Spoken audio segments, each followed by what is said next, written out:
to Sports Time on a Fight Song Friday. We've done it. We've made it to the end of the week. That means football is right around the corner. Not like we didn't have it last night with Thursday night football in the NFL. We had a college game in the ACC, but we know it is a big weekend around the football world, and had to start the day with Texas A&M and Notre Dame, their fight songs to get us started. A lot to get to this afternoon. Bryant, Brett, Landon with you for these next 3 hours. We're going to talk a lot of wagering. We're going to talk a lot of college football, a lot of NFL, a lot to get to over these next 3 hours. But Brett, how are you before we get started?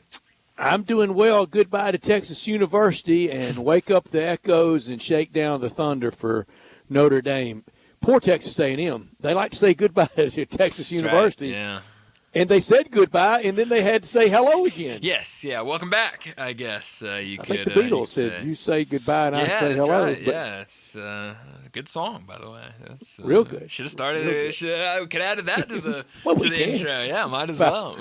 Fire away with that. But A&M and Notre Dame tomorrow night on NBC. A&M trying to avenge last year's really lackluster performance opening night. But Notre Dame proved to be that good. I think in defeat, I thought Notre Dame looked great against the once and future U. Yeah, no, I definitely think so. And, obviously there's going to be a lot of talk around what happened in this game last year and, getting some revenge and, how that played out. And so it feels like it's going to be another really fun game. And for Notre Dame, their back's kind of against the wall now. If you're Notre Dame, you certainly don't, after losing to Miami, want to drop another one to Texas A&M. And so they're definitely going to be ready to go for this one. I thought they played well against Miami in that game to kick the season off. But, now they're kind of in the rare position this early in the season where your backs are against the wall if you're Notre Dame, it feels like, because two losses this early, it feels like that would put them in a really tricky spot the rest of the way. Well, it cuts both ways. No conference championship game, and last year it really worked to Notre Dame's favor. This year, if they have two losses, either this week or in 2 weeks at Fayetteville to Arkansas, or 3, we know what that does to them, but 2, then by the end of the year, they better have the big rally effect down the stretch, and can they play USC in the middle of the year in odd number years, so they don't get them late to kind of salvage the season. Yeah, so I mean, it feels like this game's big, and would certainly, if they get this win, feels like Texas A&M is gonna be at least around the top 25 all year. You would think, and so it could be that good win to put on that resume for the playoffs. And you're right, it feels like with their schedule. Feels like a lot of landmines. It's a lot of spots on the schedule the rest of the way that aren't going to be easy, but are games that Notre Dame's going to have to win. You mentioned at Arkansas, the very next week they've got Boise State, then it's NC State, then it's USC, then you've got some tough games still on the schedule if you're Notre Dame, but tomorrow's definitely a big one, especially after that loss against Miami.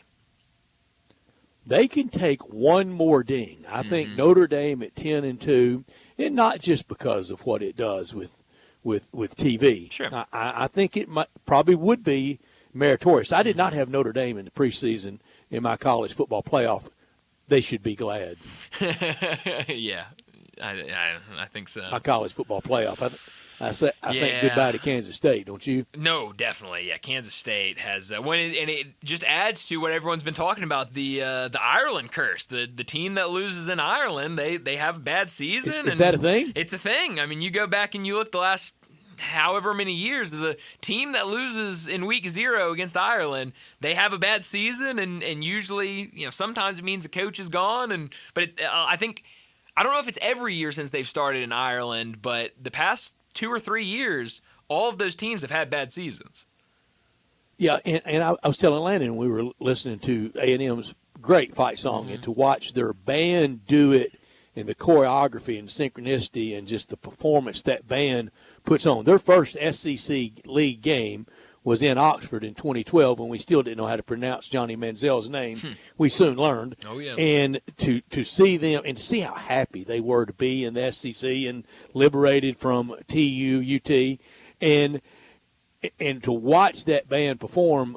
But except for when they had Johnny, that it's usually a depreciating value with A&M after you see the band perform and they play that A&M March pregame because that, a lot of times that's the high water mark. That's it for A&M. Yeah. It just has been. Yeah, and we've been waiting to see see them take that next step and make that jump, and we haven't seen it over the last couple of years, and it's been kind of that yearly tradition where we say, oh, they're going to be undefeated, they're going to be this great team, and then they go out there and disappoint us. We've been saying it. Mike Elko feels like kind of that adult in the room for the first time in a while. Last year had a really good season in year one, so maybe building something, and certainly a win over Notre Dame would be another one of those key wins that he can add. Even going back to his time at Duke, those big wins that he has been able to have, and you get that win for Texas A&M, and then maybe you're rolling this year, maybe you're doing something. Right now, 16th in the country, and we know all these SEC teams, it's a gauntlet every single week in SEC play. So they get this win, and you could really be talking about setting up pretty nice for them to kind of stay around that top 25 if they can handle business. Brian, I promise I thought of you last night trying to keep up with the Packers and Washington game, and I knew that Michael Parsons. I really did. I'm being sincere. Landon and I are being sincere. We're here for you. Aren't we, Landon? We're trying. Oh, absolutely. Every step of the way. Mm-hmm. Yeah, I can hear the sincerity in your voice, Brett. I can feel the sincerity a little more from Brett than I can from Landon. I just want to put that out there. I don't know how you got. I think I can too. But with that, no. I promise you, old-time Cardinal fans will know exactly what I'm talking about here. Brian, after Keith Hernandez got traded on June 15th, 1983, and then to watch him be one of the cornerstones of the Mets and the rivalry the Cardinals had with the Mets in the National League East. Cardinals, yes, St. Louis was in the National League East, Brian. At the same time, the Reds and the Braves were in the West. But anyway, it would kill me. He was far and away before Albert Pujols, my favorite Cardinal, won a championship with him in '82, and Gold Glove first baseman, great batsman, one of the all-time great gap hitter, hit behind the runner.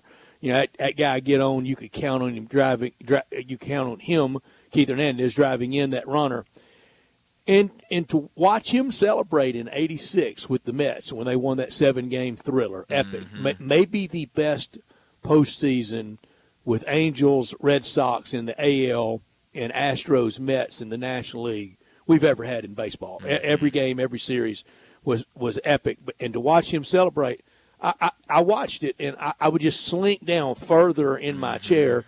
And I've told you about running with Keith Hernandez. I think I told you. I think you've told me a time or two. Yeah. Oh, I love telling it because it was an epic night. It's a good story. And so I was really attached to him. It was great years later when he was with the Mets, and it was a little bit like that scene in Animal House. I was, man, there's Keith Hernandez. I know he'll remember our wild night out in Memphis at Cardinal Caravan after the '82 season, January of '83. Hey, Keith, how you doing? Good. He didn't know me from a jar of Vic Sad. He didn't have a clue who I was. Oh, that's great. And I told my buddies, there's Keith Hernandez. We're big buddies. There's my boy over there. Oh, man. He was with Roger McDowell, David Cohn, and Darryl Strawberry. Oh, wow. And it was one of the more awkward scenes ever. So a lot of fans were bothering them. And this was post-game at an establishment in St. Louis. Oh, yeah. And a lot of people were bothering him for autographs. No pictures then, nothing like that. It was just autographs. Yeah. And, that guy that goes up to somebody with the cocktail napkin, is the autograph really making it home? Yeah, is it really that important? So David Cohn, not our David Cohn on Wednesday, but David Cohn on ESPN baseball analyst, man, he pitched a fit at one fan. Not at anybody in my group, I promise. And just went bananas. Leave me alone, blah, blah, blah, leave me alone. So I let it subside for about 30, 45 minutes. And then very sheepishly, very Eddie Haskell, I went up to Darryl Strawberry, and I went, hey, Mr. Strawberry, and he was my age. Sure. Hey, Mr. Strawberry, may I have your autograph, please? And, it was like Joe's Bar and Grill cocktail napkin. And he did. And then I looked at Keith Hernandez. I said, Mr. Hernandez. Then I looked at David Cohn. Excuse me, do you play? Man, he had a fit. He had a fit. That's the way to do it right there. Oh, that's great. I said, excuse me, I don't know who you are. Do you play? Are you on the team? Oh, that's beautiful. That's how it's done right there. He lost it, too. I believe it. No, I definitely believe he would pitch a fit over that. But yeah, no, Brett, it's not easy watching Micah Parsons with the Green Bay Packers. It's gonna be rough, Brian. It's gonna be rough. I'm there for you. Well, and that long story was just to show yes, you that I'm there that for you've you. I know how you experienced feel. this as well, and that you are. It was for brutal. Me. No, I mean it's and the thing is I mean he is such a, because it's a Cowboy story, because he is Micah Parsons. I mean, every time he's on the field, he takes one step onto the field, and every camera in the stadium is glued to him. I mean, you turn the game on, and he's on the screen the moment you turn on. Every offensive lineman glued to him. Yeah, I mean, it's nuts. I mean, the way that what he did to Laramie Tunsil last night. Oh man, the way that he affects a game is incredible. I mean, last night he was in the backfield all night. Laramie long. Tunsil's pretty good too. I mean, really good player. I mean, a really good player, and just could not do anything last night. I mean, he couldn't catch him to hold him. No, I mean, Micah Parsons was all over the place last night, and so he's really good. This Packers team is really good. I mean, they were impressive again last night. I think even though the final score was, I think, pretty convincing, I think it was skewed a little bit. They won by 9 points, 27-18. That was not reflective. Oh no, I mean that was a 17-3 game. Early in the fourth quarter, and the Packers just doing won 2 games. Whatever they wanted to do. Oh yeah, the Packers won 2 games. They the last 6 minutes was just run clock run. No, yeah, and I was keeping a very close eye on Jaden Daniels' passing numbers, how many yards he had thrown for some other reasons. It didn't go our way, but not for his reason. He finished at 200 exactly. He finished at 200 exactly, which is what we needed him to do for our parlay. But then the rest didn't hit. It's okay. It's not a big deal. But we're paying a close eye to that late in the game. I mean, Brett, midway through the fourth quarter, Jaden Daniels is sitting at like 115 yards for the game. He ultimately, they just got to start throwing it downfield. He's able to connect with some guys. He was stuck on 68 for a long time. Yeah, I mean, he could not do much at all last night against this Packers defense. And on the other side, Jordan Love looked really good. And that book gets around. It does. It really does. So I've been really impressed through 2 weeks for what the Packers have shown in 2 games against two good teams. I mean, this isn't the Giants and the Dolphins that they're doing this to. This is against the Lions and the Commanders. These are two good teams they've played in the first 2 weeks of the season, and they've passed every test with flying colors. So I think LaFleur, you always need him. He needed it. Oh, he definitely did, and I think they're going to be a scary team to look out for this year, and I think they could go pretty deep and pretty far this season. Well, Brian, the truth of life is around sports. Oh, is yes. This. Never gets old and never easy. No, it absolutely is not. And you always need it. You always and you're right. I mean, a lot of these coaches, especially when you might be in that position with the Packers, where hey, we want to see a little more. These wins matter, and the way you win them matter. The great Nolan Richardson said the hardest part of the Arkansas job, even as difficult as it was in the first year, that's when he was losing his daughter to cancer.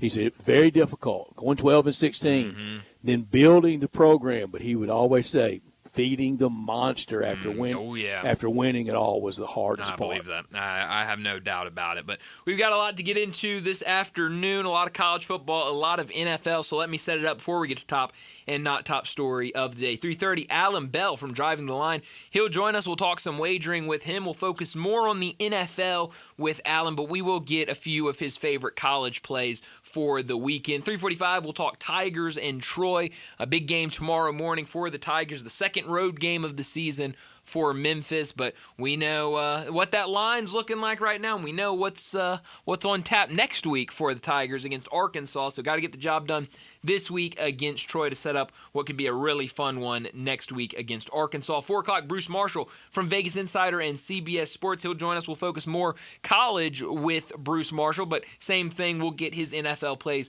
towards the end of our conversation. 4:30, Brad Bellamy. He'll join us again for his Landers Ford locks. We'll get his picks for the weekend. We'll also tell you a little bit about Landers Ford and what you can expect when you hit the lots with them. When we get done with Brad Bellamy, we'll take a quick look at all the games around the top 25. We'll get to another break. When we return from that break at 4:45, be time for big number of the day. 5 o'clock, Ty Richardson from ESPN Arkansas. He'll join us. We'll talk Arkansas and the SEC.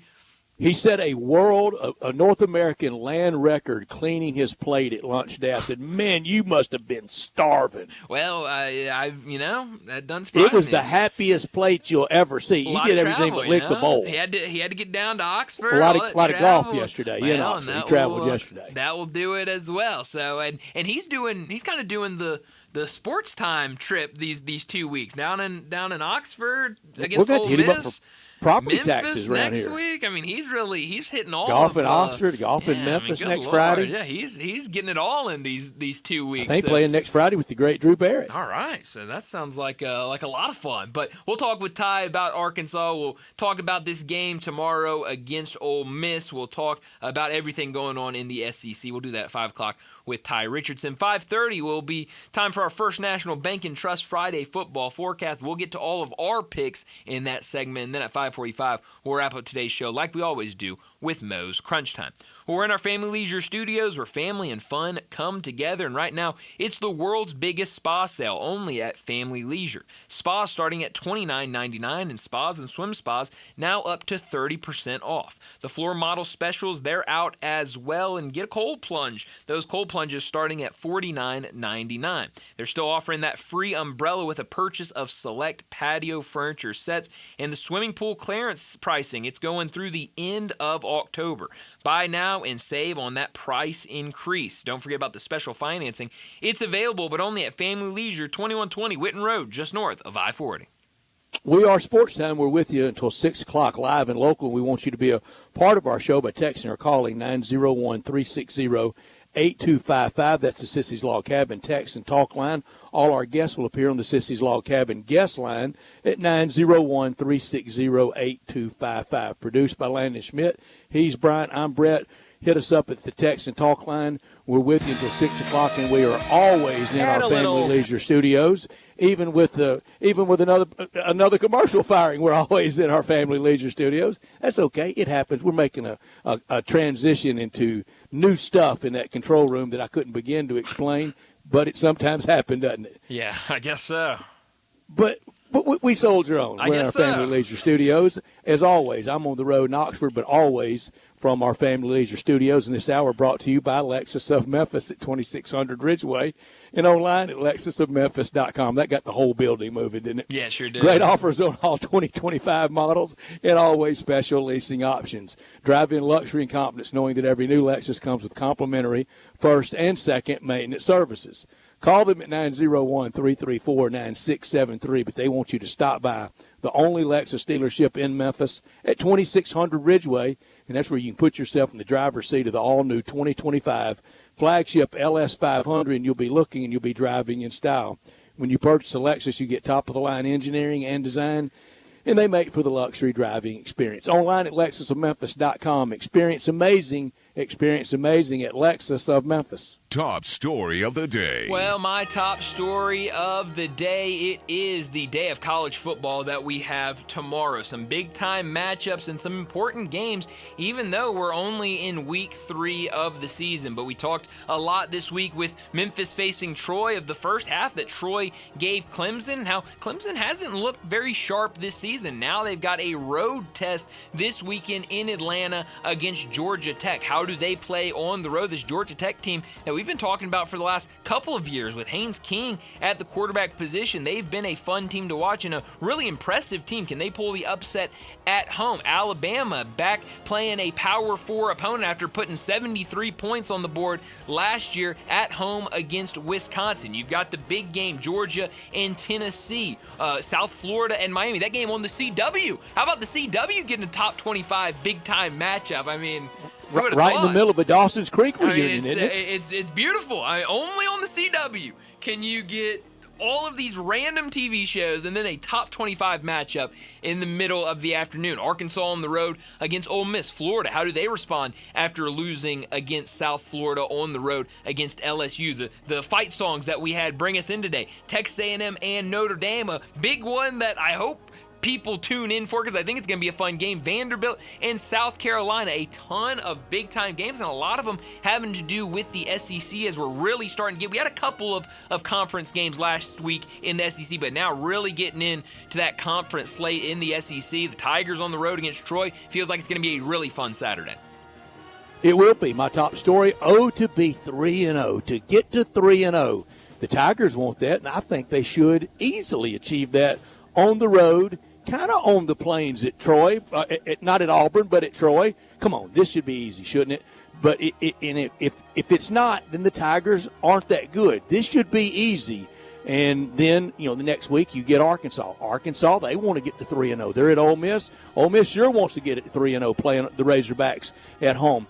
If it's Ole Miss that's 2-0 in the SEC, that'll really mean something. If it's Arkansas 1-0 in the SEC and winning for the first time since 2017 in Oxford, and Arkansas hadn't finished a season over 500, not 4-4, but over 500, 5-3 in the SEC since 2015, and that was with Big Burt Bielema. Wow. Only 5 over 500 finishes in the 21st century for the Razorbacks in the SEC. Holy cow. That's going to be a fun one tomorrow.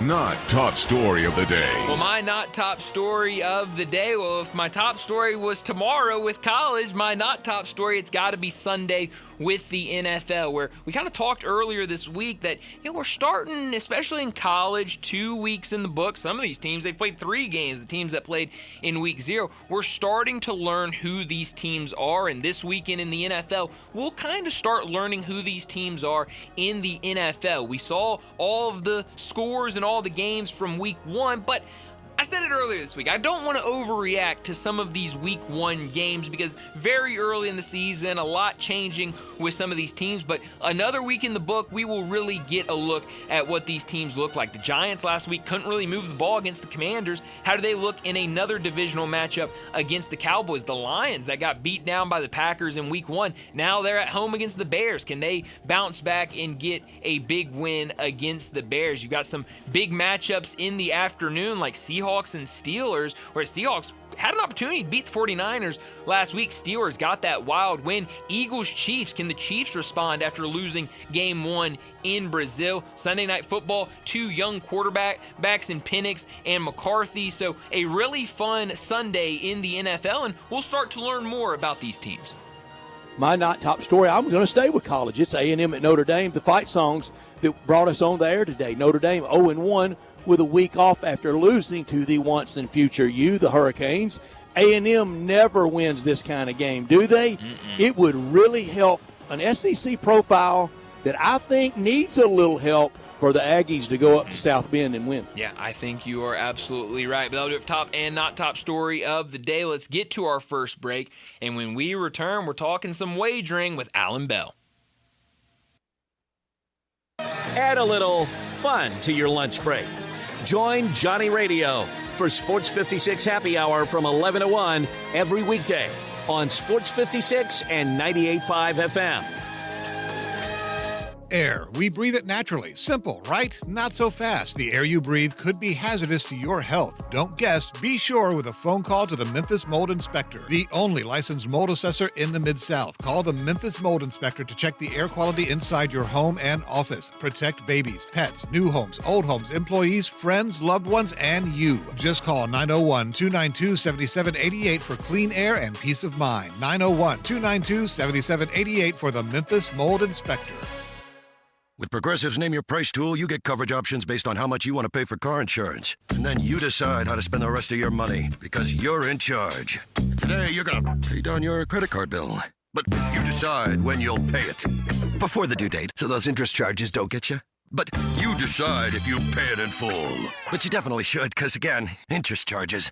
With Progressive's Name Your Price tool, we'll help you find coverage at a fair price. And then you're in charge. Progressive Casualty Insurance Company and affiliates. Not available in all states. Price and coverage match limited by state law. $5,000. That's the average amount of money people in the U.S. are now spending on gas in a year. $5,000. That's crazy. If you drive, you have to download Upside, the free app that gives you cash back every time you get gas. That's right. You can earn real cash back with Upside just by buying the gas you're already buying. You can literally start earning cash back today. I use Upside every time I fill up, and I've already made around $300. You're putting gas in your car anyway. Why not get real cash back? If you like free money, download Upside. I'm saving the cash I earn from using Upside to help pay for a vacation later this year. Download the free Upside app now to earn cash back every time you buy gas. Use promo code CLEAN to get an extra 25 cents per gallon on your first tank. You can cash out anytime right to your bank, PayPal, or a gift card for Amazon and other brands. Just download the free Upside app and use promo code CLEAN for a 25 cents per gallon bonus on your first tank. That's code CLEAN for a 25 cents per gallon bonus.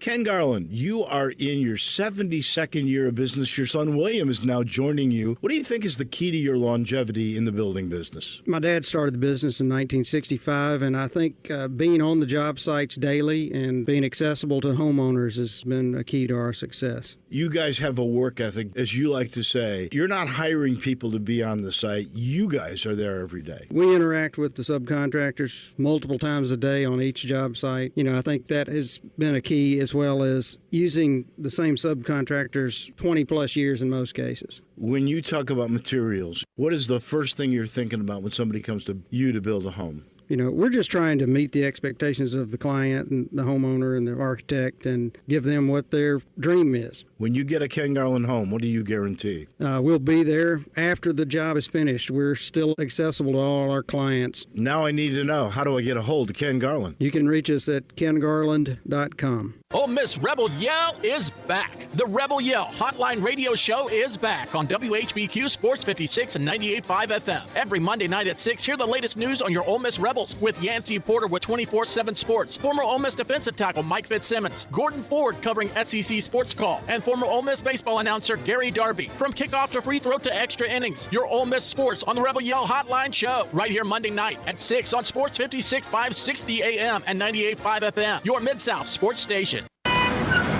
Sports 56 traffic. Good afternoon. Still on the scene of this right here in South Memphis. It's going to be on 55 southbound near Rains and Winchester. One vehicle ended up in the grass over there. A lot of rubbernecking associated with this crash here in South Memphis right now. One lane was blocked a few minutes ago. Again, lots of rubbernecking on 55 southbound here at Rains and Winchester. Be aware of this delay going on right now in South Memphis. Weimer's Jewelry is your full-service family-owned jewelry store here in the Memphis area. Check them out this weekend at 7525 Highway 64. I'm Commander Chuck with your on-time traffic.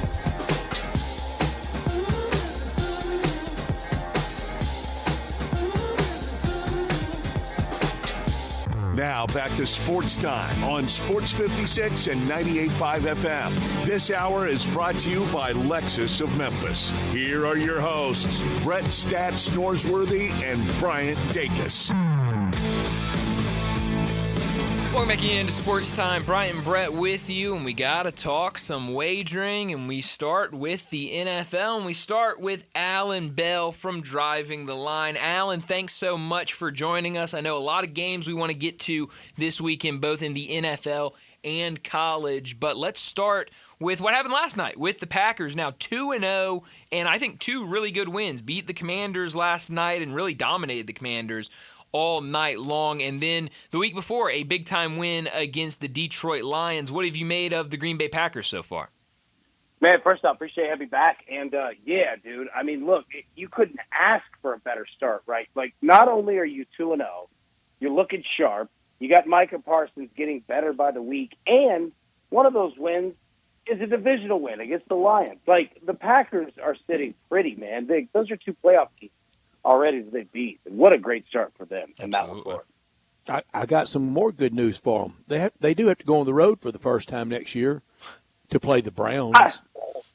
The Browns, they got to go do that one, huh? Wow, man. There you go. That's the tough road game right there.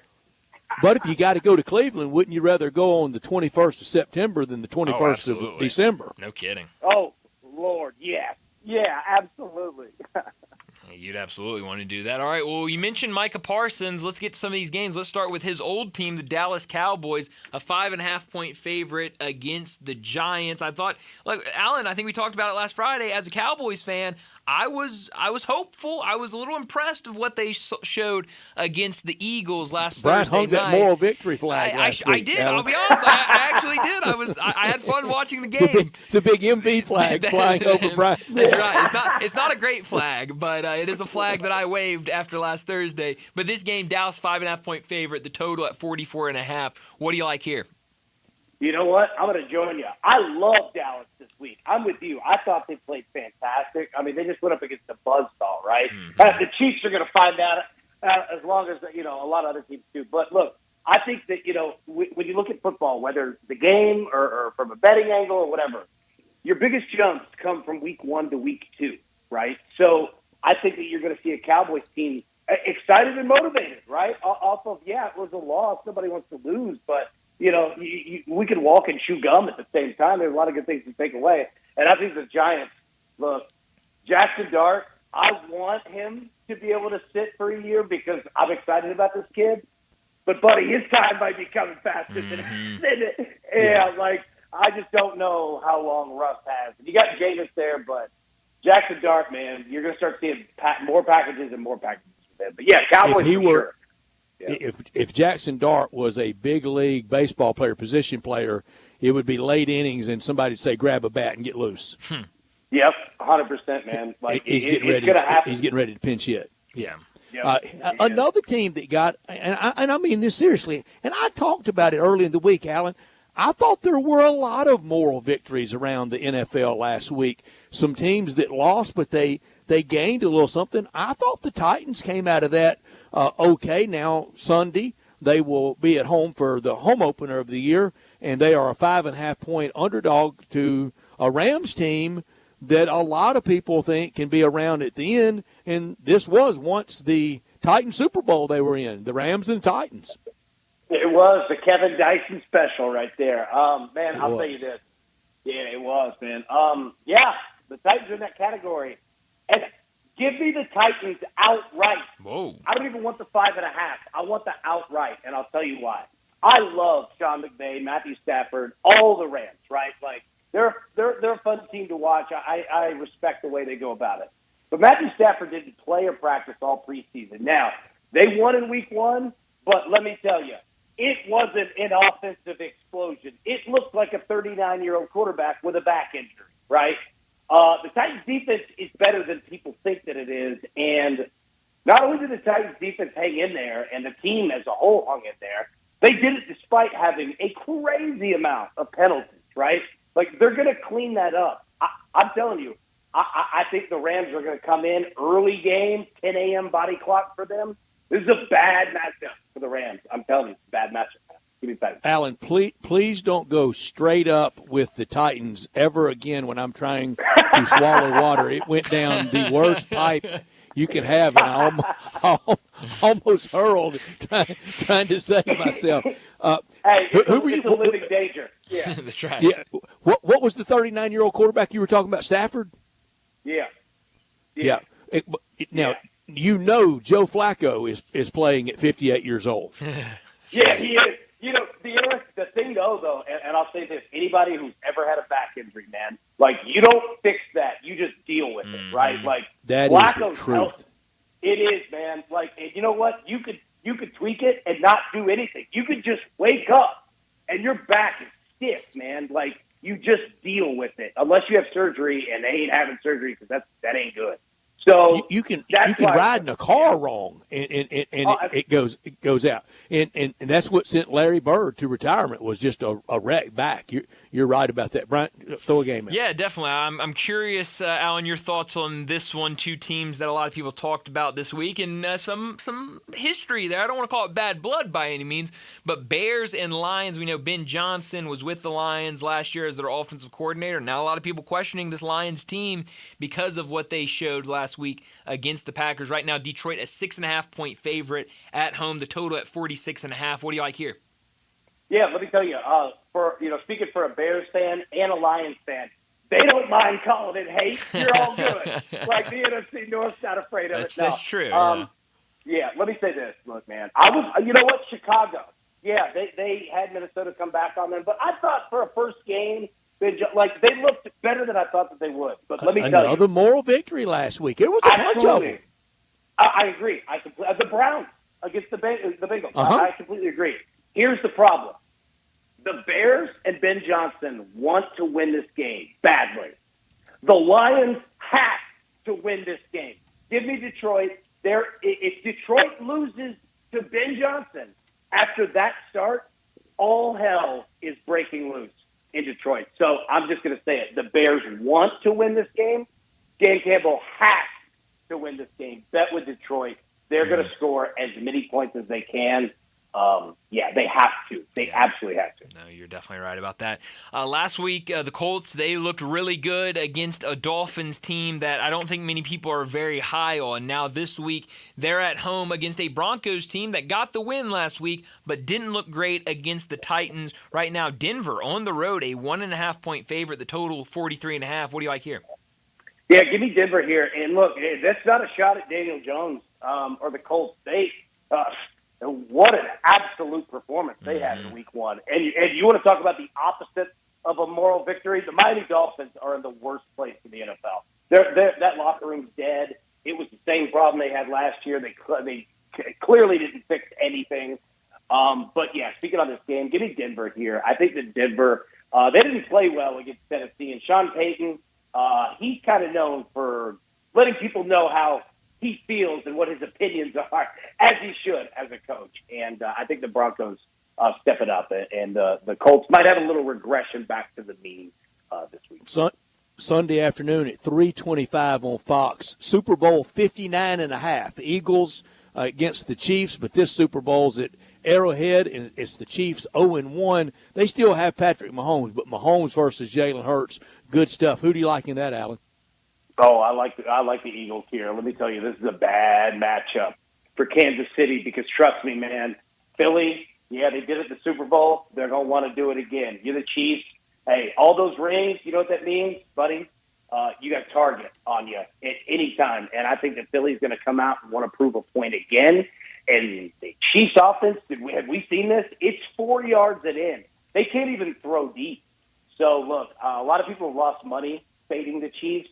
But I'm rolling with the Eagles here. If Philly gets up, there's no way that the Chiefs can come back because they do not have an explosive offense. Give me Philly. We're not used to seeing Patrick Mahomes get up off the turf with side up in his face mask and him looking through an ear hole. They almost did that to him in the Super Bowl. The Chiefs' offensive line could not block that Eagles D-line, and even Chris Jones, as great as he is, they were no match for the Eagles' offensive line. And I said it after the weekend. I don't know if it was Monday or Tuesday. If you want to watch offensive line play, I know everybody likes to keep up with the ball and watch all the skill position players, but what Lane Johnson does at tackle for the Eagles is symphonic. It is. It really is, man. And those guys work as a unit, dude. Like they're, not to go cliche, but they really do work as a unit. And this team, like they don't have to throw the football. Like, it's crazy. They're so good, man, and they come in motivated. And you got Jalen Carter coming back from suspension, too. Oh, my goodness, man. Yeah, give me Philly, buddy. Not only do they not have to throw the football, Alan, they don't have to run it on the outside. They can do everything they want to do between the hash marks. Yeah, and now that they got depth behind Saquon, geez, man. Like, dude, they just keep coming at you, man. Mm-hmm. Yeah. I'm ready for Sirianni to go up against somebody he really doesn't like and come out and run full Philly tush push from the opening drive on every play. Just all down the field, just at 80 yards. Just get you some right down the field, tush push. Yep.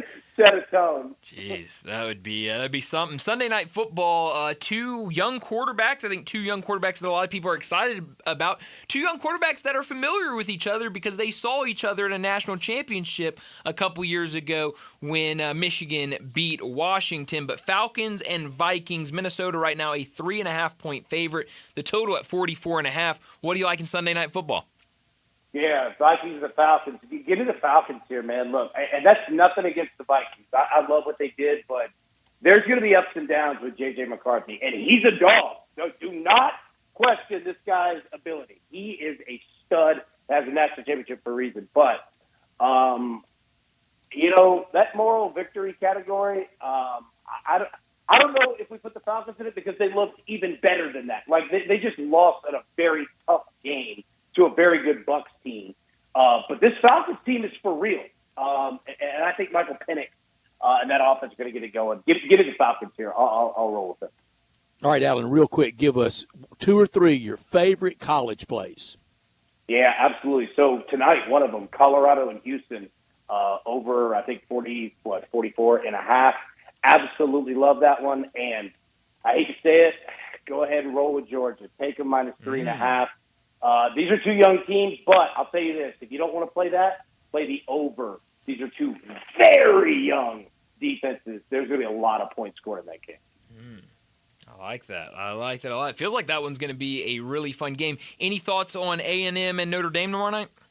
Yeah, I really like Notre Dame coming off of a bye week after a week 1 loss to Miami. You know that they're going to be prepared and ready to go. And A&M, nothing negative against them. They're just going to be walking into a buzzsaw in Notre Dame. So, yeah, give me the Irish there. You like them with that -6.5?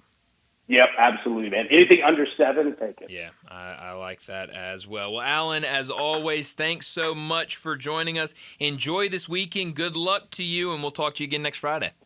Look forward to it, brother. Yeah, I'll be good, man. Thank you so much for having me. Thanks, Alan. Thank you, Alan. We love having you every Friday with us and making all these picks. And that was a lot of NFL picks. Yeah, Thank it was. you for your time every single week with us. Look, this weekend, a lot of tailgating. Tailgating tonight at the high school games. Tomorrow in the Grove. Tiger fans may be packing up and heading down to Troy. Make that stop at Jason's Deli before you leave town and have your tailgate and everything prepared and ready for you. Wholesome food forever. It's a family thing at Jason's Deli, whether you're dining in, getting it to go, having it delivered, or getting ready to set up the tailgate.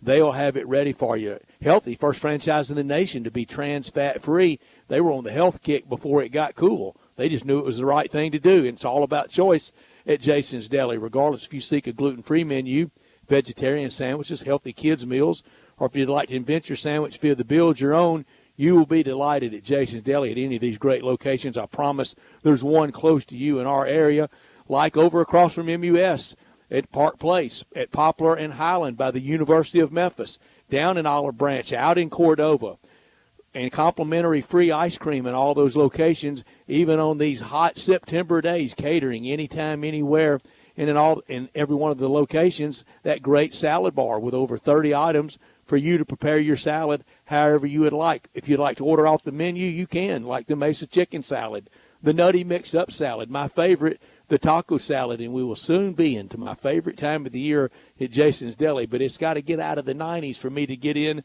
to chili season, Texas-style chili. That means no beans at Jason's Deli.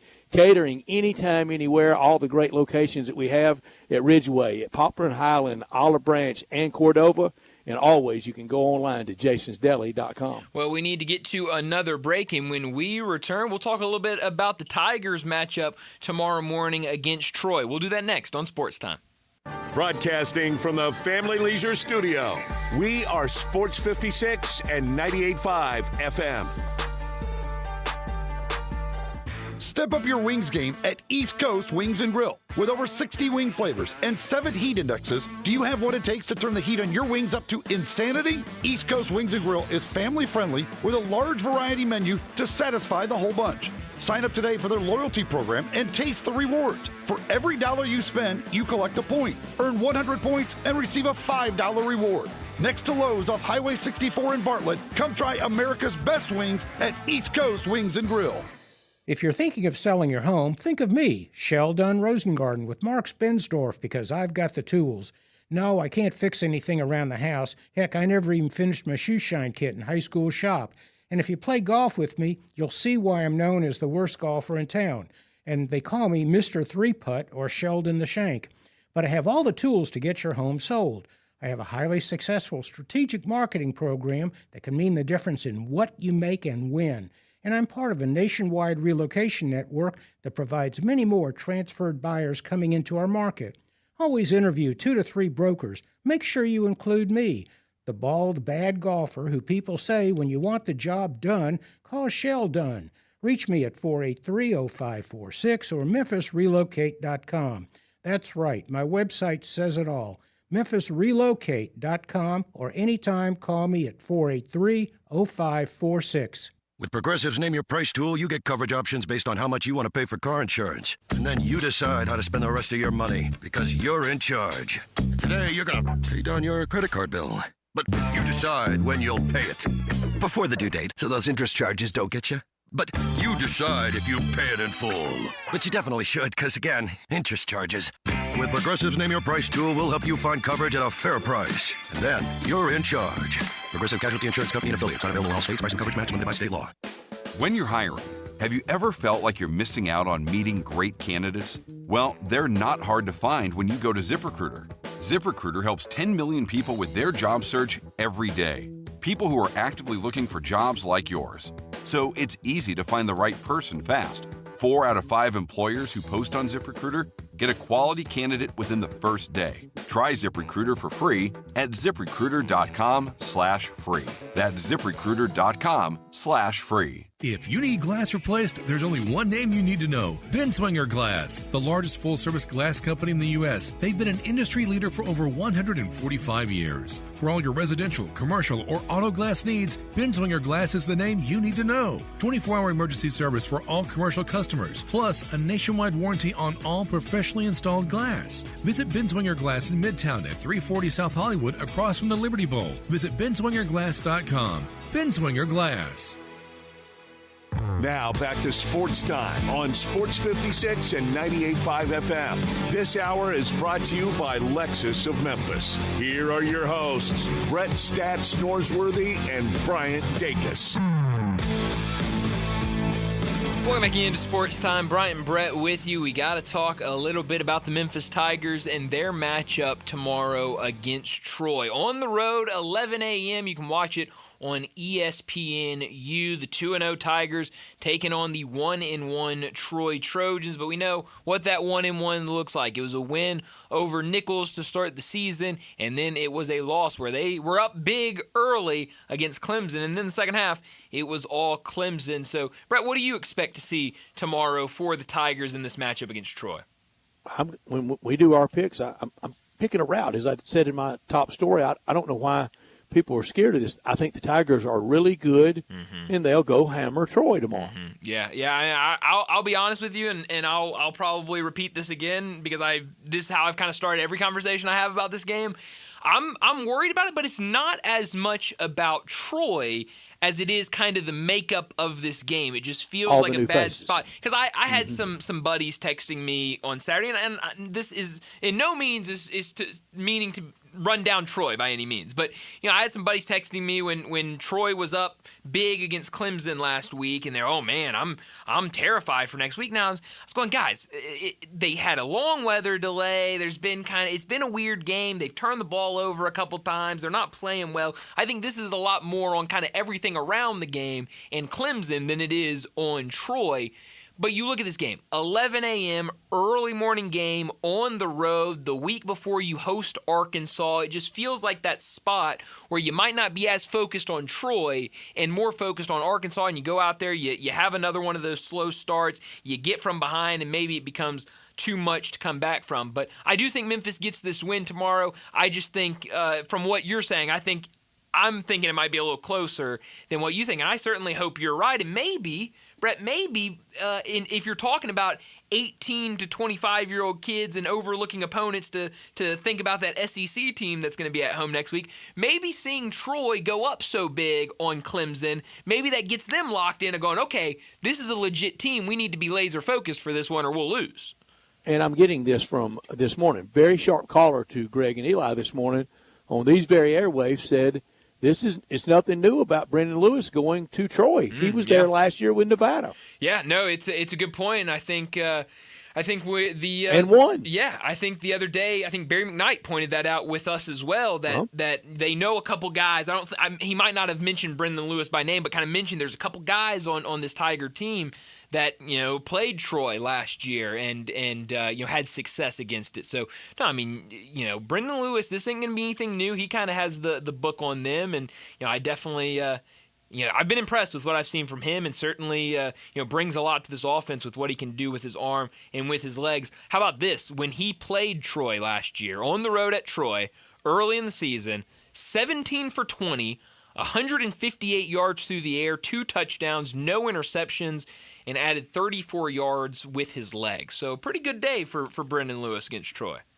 I'd sign up for that stat line right now. I think that's kind of what they want him to do, maybe a little more rushing. Sure, yeah. I mean, I think, and maybe even just that. We don't know, will Greg DeWosier be back tomorrow? If he's back, then certainly you have even more enforcement in that running back room. But yeah, if you're telling me, take away the fact that this is from last year, and you say this is the stat line I'm giving you for Brendan Lewis tomorrow against Troy, I say Memphis won that game. Absolutely won that game.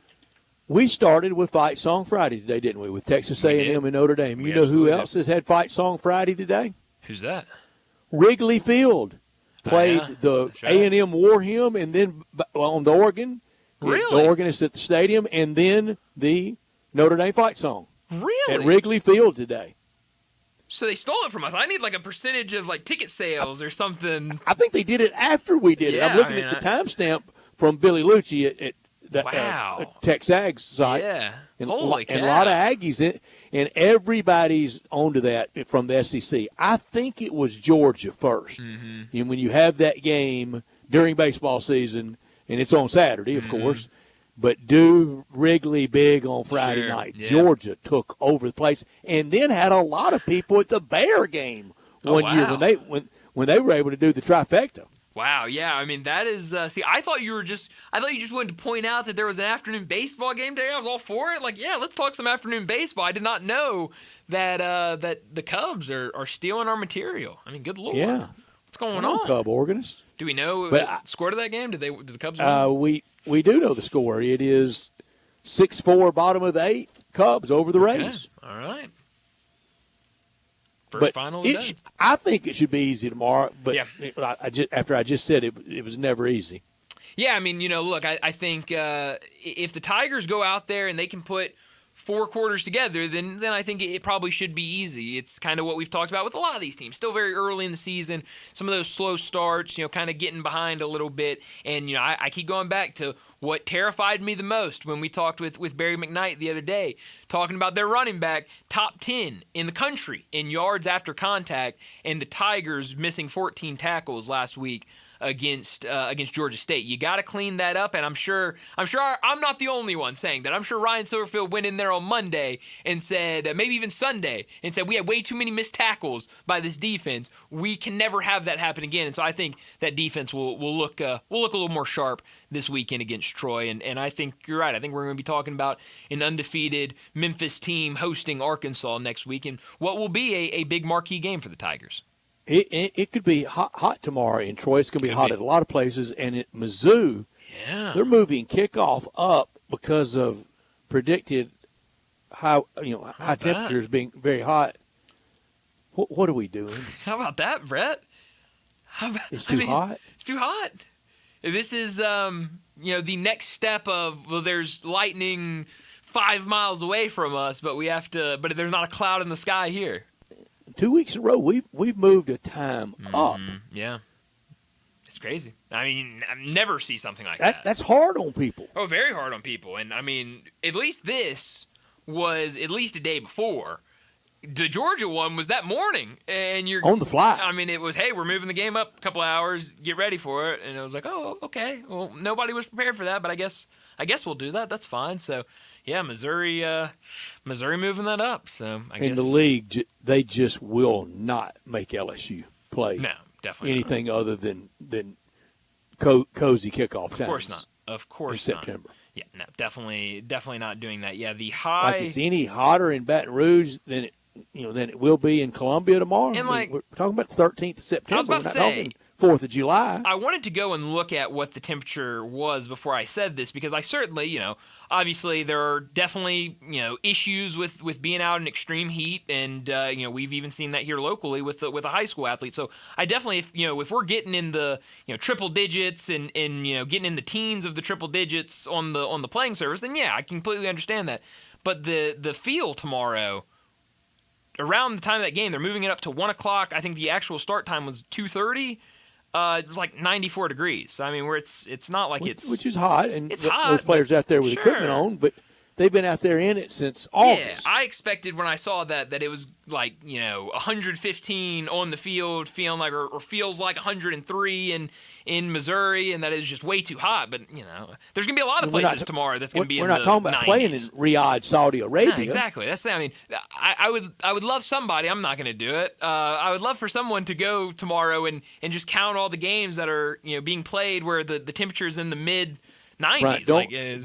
Don't throw facts at people. I tried that during COVID, and it's not very popular. Nah. And I tried it with the position groupings and the positives, and we're only down to however many offensive linemen. Yeah. And I said we do that. That happens a lot of times in a regular year, and that's when that week, that's when you make a nose guard your left guard. That's right. Yeah, that's exactly right. So yeah, I was very surprised when I saw that Missouri. Oh, was the moving abundance game of up. caution. That's right. Yeah, it's all over the place now. But hey, we got to wrap up this hour. Before we do that, let me remind you, perfect time this weekend. Head down to Olive Branch and check out Frontier Western Store. Family owned and operated since 1967, Frontier Western is your one-stop shop for the biggest brands in Western wear. They're also the one-stop shop for Carhartt in the Mid-South, but they've also got you covered with plenty of other brands when it comes to shirts, shorts, jeans, outerwear. Whatever you're looking for, they've got them. If you need a new pair of jeans, well, you got to go to Frontier Western. They've got all the brands from Ariat all the way down to Wrangler,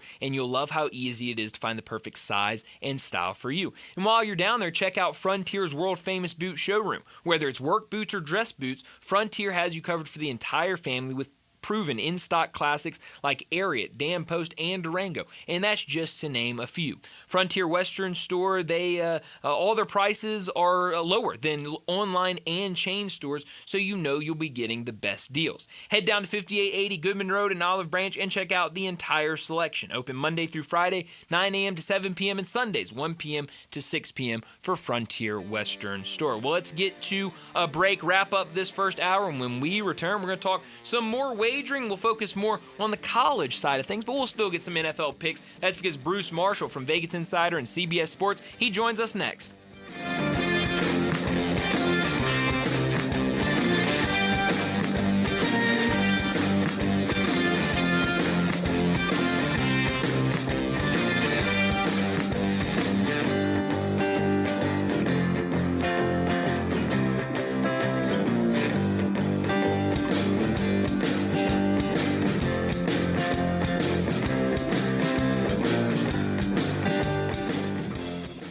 Everything today is technologically based. Well, except maybe you. If you're struggling with tech, no matter what kind, call Tech For You. Tech For You for TVs, home theaters, cameras, smart locks, digital storage, and more. Tech For You makes it simple and affordable. Call 697-9695. Make your home safe, comfortable, and up to date with Tech For You. Stop struggling with tech. Call 697-9695. Veteran-owned and operated Tech For You. Technology simplified. I'm thinking back to school. You mean the Rodney Dangerfield movie? No, I'm trying to think of a theme for this month's Central Barbecue ad, and since it's September, I'm thinking back to school. Well, it seems like you're kind of forcing it. What does going back to school have to do with Central Barbecue? Well, get your school year started right by having Memphis' best barbecue. I'm not hearing it. Come on, it's a brand new year. Why not celebrate by getting the tastiest ribs in town at Central Barbecue? It just sounds like a Central Barbecue ad, but with school shoehorned in. Every student should enjoy some slow-smoked deliciousness. Well, now that just sounds stupid. You try writing a new Central Barbecue ad every month. Just say Central Barbecue is good. For school. When life crashes into you, literally, NST Law doesn't just show up with a briefcase. They show up with heart. They sit with families after devastating wrecks, look them in the eye, and say, "We've got you." No scripts, no legal jargon, just real people fighting for real justice. If someone turned your life upside down, NST helps you stand back up. They've been doing this for over 35 years and have won billions for their clients. NST is the way to go. Call 683-7000 or go to nstlaw.com. Guess who's watching Rob Finnerty on Newsmax? President Trump is. He even says Finnerty's show is so terrific. Millions are joining President Trump to watch Finnerty every night at 8 p.m. Eastern on Newsmax. All this week, Rob looks at the media's war on President Trump. Rob gives you the facts about the National Guard in cities like New York, Chicago, and Los Angeles. He tells you the real truth about the Jeffrey Epstein files, and he reveals the big media's agenda on Trump's health. You need to watch Rob Finnerty on Newsmax. Check out your local cable system. Newsmax is on all major systems. Or download the free Newsmax app. It costs you nothing, and you can watch in minutes. Finnerty is the fastest-growing primetime news show in America. Find out why even President Trump is tuning in. More than 40 million Americans go to Newsmax for news they can trust. Because we are real news for real people. Listen each and every Sunday morning at 10 a.m. and join Ottawild Presbyterian Church for worship. Ottawild is a PCUSA church located in Midtown Memphis. Sports 56 traffic. He's starting to move a little bit better here in South Memphis from an earlier crash. We had one car ended up over almost in the woods there, 55 southbound near Rains and Winchester. Again, here in South Memphis, it's moving better than it was. 240 starting to load up a little bit more volume, especially going eastbound as you come past Mill Branch all the way out to 385 as you get on to Bill Morris Parkway. Weimer's Jewelry wants you to know they are your full-service, family-owned jewelry store right here in Memphis. Stop by and see them this weekend at 7525 Highway 64. I'm Commander Chuck with your on-time traffic.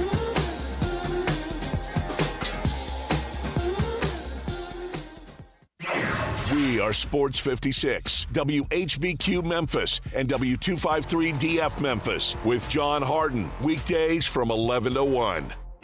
Now back to Sports Time on Sports 56 and 98.5 FM. This hour brought to you by Landers Ford in Collierville. Here once again are Brett Norsworthy and Bryant Dacus.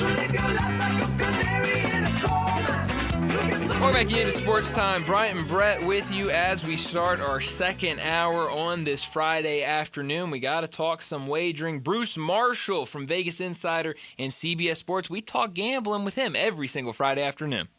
Joining the guys every Friday is college football historian and Vegas legend Bruce Marshall from Vegas Insiders, CBS Sports, and his own website, bamsports.net. With over 30 years on Memphis radio, with handicapping and sports talk, here's Bruce Marshall with Bryant and Brett. Bruce Marshall joins us now to talk some wagering. Bruce, thanks so much for joining us. A lot to get to this weekend when it comes to football. But let's start with tonight. Anything on this college football slate that you like tonight? Well, I'm going to give Kansas State a shot here. And, you know, you hate to say September 12th tonight, that it's sort of a do or die for K-State. But I think it's they don't win this game tonight. They got to start thinking about, forget the playoffs. They got to start aiming toward the Pop-Tarts Bowl, I think. So this is very crucial for them. They're at Arizona. The game's close to a pick 'em. 1-2. They had two tough losses by the same score, 24-21, the last week against Army. So they're reeling here. And Avery Johnson has not put up big numbers yet at quarterback, but they played more and won more big games the last couple of years in Arizona. The schedule's been soft for the Wildcats. They might be improved this year. For Brennan in his second year, it was a bad season last year for Brennan. Made some staff changes. He brought along most of his staff from San Jose State last year, and it just didn't work. But he still got Noah Fafita at quarterback. Nonetheless, K-State tonight, for me, I'm going to take this one 31-24 K-State. One other one tonight is Colorado-Houston game. I'm very interested to see Houston and Willie Fritz now with a second year. Houston has started off very good, sort of like Arizona. Defense has been great the first couple. Connor Weekman is down there now, transfer from Texas A&M at quarterback. And we know Fritz can do some things. We'll see about Dion. He's been juggling quarterbacks. The third stringer ended up taking most of snaps last week against UD, and they ended up winning 31-7, but I I'm going to give Willie Fritz a shot here. I'm thinking that Houston might be one of these sleeper teams out of the Big 12, and trust Fritz coming along. And if this defense is playing the way it has for Houston, Cougars shot tonight at home. Bruce, a great transition from Willie Fritz, who played college football and was teammates with Sam Pittman at Pittsburgh State. Tomorrow night in Oxford, you saw Ole Miss in person last weekend. Ole Miss 6.5-point favorites over the Razorbacks. Break that game down for us and tell our listeners what your thoughts of Ole Miss and Kentucky, what they were last weekend in Lexington. Well, I had a good time. Thank you again, Brett, for hosting me down there. And Paul, we had a good time. It was a little different SEC flavor in Kentucky than other places have been. It is, yes. Including Oxford, but it was neat nonetheless. And the game was pretty good. Mark Stoops seems to play Lane pretty tough. And Ole Miss did, though, pull it together. Although, right at the end there, the last few seconds, when Lane called that timeout with like 10 seconds left, just as UK was doing a snap, he doesn't do that. And, we're with Kentucky at the 22. They'll run one more play. They wouldn't have kicked a field goal then on the last play with no time left. That, the timeout there and allowing Mark Stoops to think it over and to kick the field goal there broke the point spread and it broke the total. So that was not insignificant what happened at the end. Nonetheless, what's going to happen here? Austin Simmons, those two picks early in the game, I thought sort of got him a little bit gun-shy and Lane a bit gun-shy what he was calling. The downfield passes we didn't see as much, but he can work the sidelines and short passes to those wideouts who can get downfield. We saw a couple of big plays Ole Miss broke that way, but I still think this is a work in progress for Simmons. Taylor Green looks like he's got some things going. The schedule hasn't been that tough for Arkansas, but they are scoring 50-plus both their first two games. And I would point out, before last year, that 63-31 in Fayetteville, Sam Pittman had covered 4 straight against Lane. They got there the same year, both in 2020, the COVID year. And Lane lost at Fayetteville the first time, and then Pittman covered the next 3. So I think it's going to be close. I think it might be higher scoring, maybe get over the total. 34-31 Ole Miss, my score forecast. I think it will be a very, very entertaining game. And Ole Miss still could make something big this year. They're 2-0, and there's no easy spots in the SEC, so I don't think this will be easy, but I do think Ole Miss survives. Mm-hmm. So take Arkansas and the points, and you like the over, and boy, you've got it right around it, 62.5, and you've got it right around it at 34-31 at 65. Yeah, just a little bit on the over. They have got this thing over 60. Slight over, slight to Arkansas for me in that one, though I do think Ole Miss wins close. A fun one in the ACC tomorrow morning. Clemson, after kind of a rocky start against Troy, but they worked everything out and got the win. They're on the road tomorrow against an undefeated Georgia Tech team. Right now, Clemson on the road, a 2.5-point favorite. That total at 51.5. Anything you like here? Yeah, I do like Georgia Tech, and I'm assuming Haynes King is going to be in there. And I wasn't sure earlier in the week because he missed the game against Bethune-Cookman last week. But apparently he's going to be in there. Philo played last week, and I guess from what the sound of it was that King probably could have played last week if Brent Key wanted him to. But he's in there, and he's a dynamic playmaker, as we saw in that opener against Colorado. And I think if he's in there, it's all the difference in the world for Georgia Tech.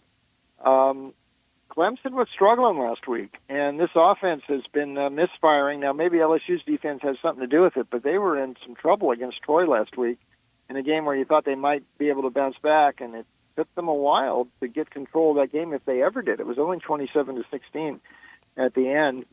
So they haven't covered a point spread yet, weren't close.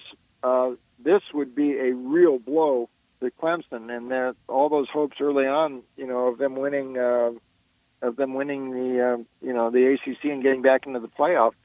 I don't know if they don't win this one. I personally think Georgia Tech and Louisville are two teams I would really watch in the ACC. So I'm going to take Georgia Tech. Now, that's the proviso that King plays, and it looks like he is. But I think this could be a special sort of team, and I am just not convinced Clemson is great. Good, not great. I'm picking Georgia Tech. Bruce Marshall, our guest on our Sissy's Log Cabin guest line with us every Friday throughout the year. And during college and pro football, you know what we do predominantly, and that's pick these games. The team that Clemson had trouble with last week in Troy, they are playing host tomorrow to Memphis. It's the Razorbacks and the Tigers next week, a classic look-ahead trap game type for Memphis on the road, but the Tigers are a 4.5-point favorite over the Troy Trojans down in Troy. Yeah, but I psychology here could also work against Troy, because from what we hear, Jared Parker, this was all off season. They were gearing for Clemson, and they thought they were ready to ambush them, and they darn near did, but they ended up falling short and lost contact right at the end of the game. And a loss like that, when you're really aiming your whole season, your whole off season at that game, and you put up a big effort and it comes short, I think that makes for a tough psychological spot the next week to bounce back. I've seen it too many times, and I'm not sure Troy has enough offense to compensate for that this week. Memphis, you're right, there is a look ahead to Arkansas, but they are coming off a game against Georgia State with T.J. Finley, by the way, showing up. Isn't that something? He's in school. He's everywhere. How did he get enrolled there? I don't know. Don't you have to get enrolled? And didn't they start school already? School doesn't matter anymore, Bruce. Yeah, it doesn't matter anymore. I know, but Brendan Lewis is doing everything that Brian Silverfield wants. He's very few mistakes. He is leading the team in rushing. He of course leads them in passing, and the defense kicked in with another score late last week. I think as all systems go here for Memphis, I think they're a go-with team with Lewis, they might be catching Arkansas good next week. Just say, Arkansas is coming up a big game with Ole Miss, and then the Memphis game next week. I think this is setting up good for the Tigers. I will lay the points at Troy tomorrow, and I'm riding the Brendan Lewis train for a while here. We'll see how it goes. I like it. Well, speaking of one team in the American, another team in the American, and this one is a big one. They're now in the top 25, but again, on the road and again against a top 25 opponent. South Florida on the road against Miami. That's number 18 versus number 5 in the AP poll. Miami, a 17.5-point favorite. That's right around where Florida was last year when USF beat them. Miami, 17.5-point favorite. The total, 56.5. Can South Florida do it again? They might, Bryant. I'm down here in Florida now, not too far from Tampa, and they're really buzzing there. And that program is kind of on the move. I mean, they got a big new stadium they're building on campus there. There's a lot of money they've pumped into it. And by the way, I'm down here hoping to take some heat off of Billy Napier. It ain't working. Maybe we'll get to Florida in a minute, but they are all over him down here. But I think we're going to look back and say that maybe that wasn't a bad loss for Florida. I mean, South Florida could end up being the rep from the group of 5, group of 6, whatever it is now. They're 2/3 of the way from quite a trifecta at the start of the season. They've already won in upsets over Boise and a bigger upset over the Gators last week. Can they do it down there at Miami? I think they got a shot. Different team with Byron Brown in at quarterback. This Alex Golesh, you can kind of see this thing building up the last couple of years with him. By the way, his name is getting mentioned. He and Summerall are the two hot names. If any SEC jobs happen to open up, I think those two guys might get a call if things go the way they have been. And count me among those who is not yet totally convinced on Miami. I thought they were a bit fortunate against Notre Dame in the opener. I'm still not the biggest Carson Beck fan, and this is a pretty big slug of points. And Miami generally has not been a great big favorite in the Mario Cristobal era. I'm all over South Florida tomorrow. And like I said, early in the season, all that emotion, letdown, I don't think that letdowns really happen for teams on an emotional high who win like that in September. It just keeps going for a while. I think South Florida's got a shot. Definitely take the Bulls tomorrow plus. I like that. No straight up, though, just plus the points. Yeah, just plus the point. That'd be a pretty big price on the money line. They're going to fool around with that for a little bit, maybe, but plus 17.5. Plus 500. Way to go. USF on the money line. If South Florida pulled that upset and you were the supreme emperor of all of college football, would you make them number one on Sunday afternoon? With that resume? I might, just because I like to be different. But I think they'd be knocking on the door of the top 10 at that point. But you would certainly be hard-pressed to find a team doing more the first 3 weeks. If they win that game tomorrow, to win on the road at Florida and Miami and then beat Boise the way they did at home, nobody's done as much as these guys. So I wouldn't have a problem. It's not going to happen when they put them number one, but I think they'd be happy just getting right on the doorstep of the top 10. Might happen. I don't think it's impossible they win this game tomorrow. Bruce, you mentioned the Gators, and we know And it felt like he was really being groomed when Billy Napier was at Louisiana and doing really well, that he might be the next coach at LSU. And Scott Woodward caught a little bit of criticism for passing the local coach that had done well in Billy Napier and going and getting Brian Kelly. Scott Woodward looks 100% right now, doesn't he? And tomorrow for Florida visiting LSU tomorrow night, 6:30 on ABC, those two administrations don't like each other. Those teams, those fans don't like each other. And this is one of these games that after this year, we're not sure when this happens again. This will probably not be an annual matchup. Yeah, you're right. And this was the crossover game for all those years they were doing that in the SEC. And you're right. There was some nasty stuff, and they had some, home field stuff. And after the COVID year, I mean, this was pretty. And they got into it over John Chavis. I mean, don't waste any energy fighting over John Chavis. I know, but these two Hatfields and McCoys, they seem to like to fight with each other. Florida really, that was a tough loss for LSU last year in Gainesville, and Ole Miss found that out too. It may have scuttled LSU's playoff hopes as well. Yeah, I mentioned Billy is really getting some heat down here, and but I don't agree. So I've been reading some stuff. Okay, this means Florida might end up 2-10 this year. No, I don't think that's that bad of a loss last week. Although Florida can make justify we're not supposed to be losing to South Florida, but I don't think they're still that far away. I mean, down the stretch, they were hot last year. Lagway is still in there. He may not be 100%. We don't know that for sure, but he is still playing.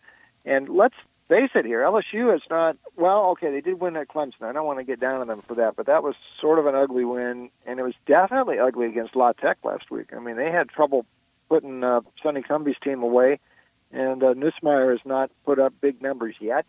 I'm not sure that effort from LSU's last week was all that much better than Florida's. I'd give Florida one more shot here, and I hear listen, I like that. Everybody apparently likes Philly down there. But there's one other thing going on in the SEC. There weren't any coaches fired after last year, 16-16. And that means they're watching. I can only say, unless it's Jimmy Sexton negotiating all these contracts, and he does a lot of them, and where they don't have any offsets, and they got to just pay the guys off. A lot of these schools are being a little bit more reluctant to buy out these coaches, and that may have saved Billy for another year.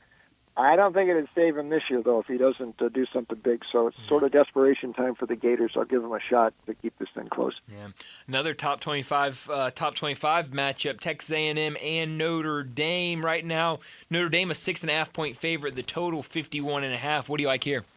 Brian, here is in the point spread surprise category. How about this one? A&M has failed to cover 7 straight games going back to last November. 7 straight. However, drill a little bit on that, and you can see a lot of those games were just point spread thrillers right at the end. I mean, UTSA hit a 34-yard TD pass with 14 seconds left in the opener to get inside that number. Utah State scored late. Utah State was down 30 last week, scored a late touchdown. The number was 31, so they may not have A&M may not have covered. But the bottom line is they're not playing that bad, and they are scoring points like crazy, 43 per game. They've beaten 2 teams with experienced quarterbacks, McCown from UTSA, and then last week with Bryson Barnes from Utah State. Marcel Reed, 7 TD passes, 0 picks. The offense is doing just fine. Notre Dame's had a week off since the Miami game, but we talked about this a few weeks ago, boys, that I thought that 10.5 wins for Notre Dame was too high because you're going with their 2 toughest games right out of the chute with a rookie quarterback, or at least a redshirt freshman in C.J. Carr, first action really in the Miami game. We saw what looked could be, the seeds of something good there. I mean, the upside is there, you can see it, but he's not a finished product yet, and I wonder if they're also missing Al Golden a little bit on the defensive side there. I think, last year, 23-13 misleading score. That was Elko's first game in charge of A&M, and that game was 13-13 inside of the 2-minute warning. So that was a very misleading score last year. I wouldn't be surprised if A&M gets it, and this might be a money line I would go with, but certainly plus 6.5. Marcel Reed, live dog, this is going to be close. A&M could win, definitely plus 6.5, taking the Aggies. Bruce, time moving quickly. Give us Tennessee, Georgia. Give us a pick we hadn't gotten to in college that might be one of your favorites, your favorite NFL play, and tell us more about how people can get more information from you all weekend. Yeah, Tennessee, Georgia. It's been 9 years since that the dueling Hail Marys in the last 10 seconds, and Joshua Dobbs to Juwan Jennings. That's 9 years ago. God, Tennessee has not beaten them since. Has not been within 14 points of Georgia since. I think that changes tomorrow. Gunnar Stockton ain't throwing the ball downfield, and I know he is a fire leader, but he is not that pro-style quarterback we've been used to at Georgia. We saw that with Carson Beck. You saw that with some of the other guys, with Bennett. You saw that with Matthew Stafford. He ain't that sort of quarterback, and this is not a complete offense until he starts going downfield. The Vols have some problems with injuries in their secondary. That may be an issue, but I don't think Stockton can do it. I mean, I think he's just going to be, he's kind of a poor man's Diego Pavia, really. That's how I see him.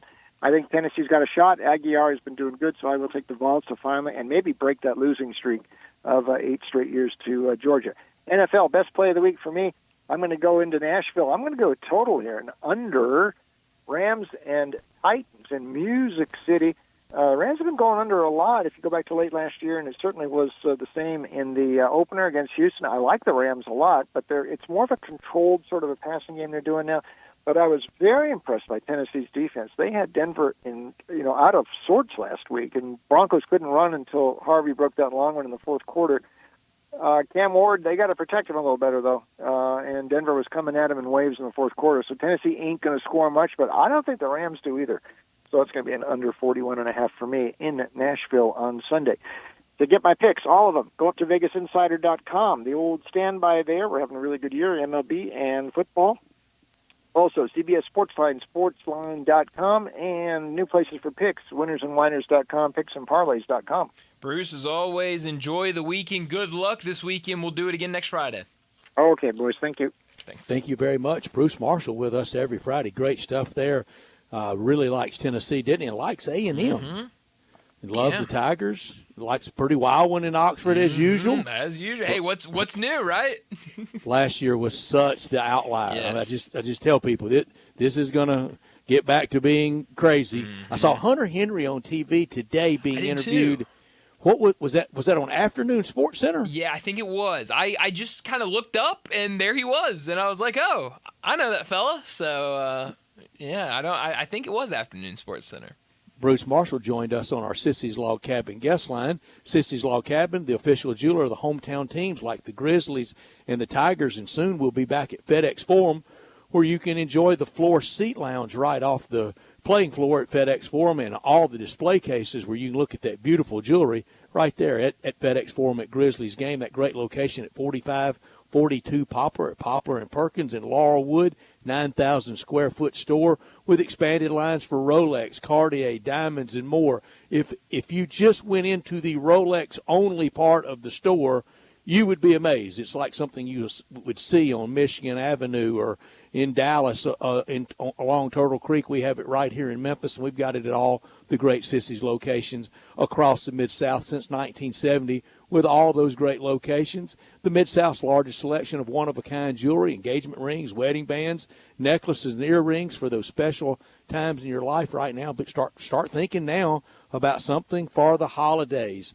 I mentioned the official jeweler of the Grizzlies and the Tigers next week when Arkansas comes to town. Bill Jones, if he wasn't the title sponsor of the Arkansas State game, he should be of the Memphis and the Razorback game next week. I know he's looking forward to being at that one. Unsurpassed value, exceptional service, expansive selection, and an extraordinary shopping experience because life's too short for ordinary jewelry. Well, we've gotten a lot of picks, but we got to get some more. Let's go ahead and get to a break. When we return, Brad Bellamy from Landers Ford. We'll talk a little Landers Ford, but he'll also give us his Landers Ford locks for the weekend. We'll do all that next on Sports Time. Sports 56 and 98.5 FM. Available locally on your radio dial as well as around the world online at sports56whbq.com. Take us with you everywhere by downloading the Sports 56 app. And at home, just say, Alexa, play Sports 56. Wherever you are, it's easy to stay tuned to Sports 56 and 98.5 FM. Don't miss the 53rd Annual Pink Palace Crafts Fair at Audubon Park, September 26th through the 28th. Bring the whole family and enjoy 3 days of food, live music, and of course, shopping for one-of-a-kind arts and crafts from across the Mid-South. It's a Memphis tradition you don't want to miss. The Pink Palace Crafts Fair, September 26th through the 28th at Audubon Park. Sponsored by First Horizon Foundation, Friends of the Pink Palace, and your friends at Sports 56. Guns, guns, and more guns. Over 700 firearms in stock. Home defense guns, old guns, new guns, used guns, big guns, little guns. Every gun you can think of, Classic Arms has them. All brands like Glock, Sig, Colt, Ruger, Smith & Wesson, Brownie, Beretta, Benelli, Remington, Winchester, and more. Guaranteed lowest prices in town. Only gun importer in the Mid-South. Free gun inspections and appraisals and free bore sighting for the upcoming deer season. Shop online at ClassicArmsOfMemphis.com or visit Classic Arms at 1740 Germantown Parkway behind Corky's Barbecue in Cordova.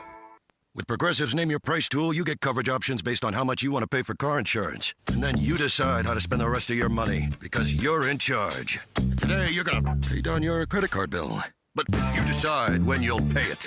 Before the due date, so those interest charges don't get you. But you decide if you pay it in full. But you definitely should, because again, interest charges.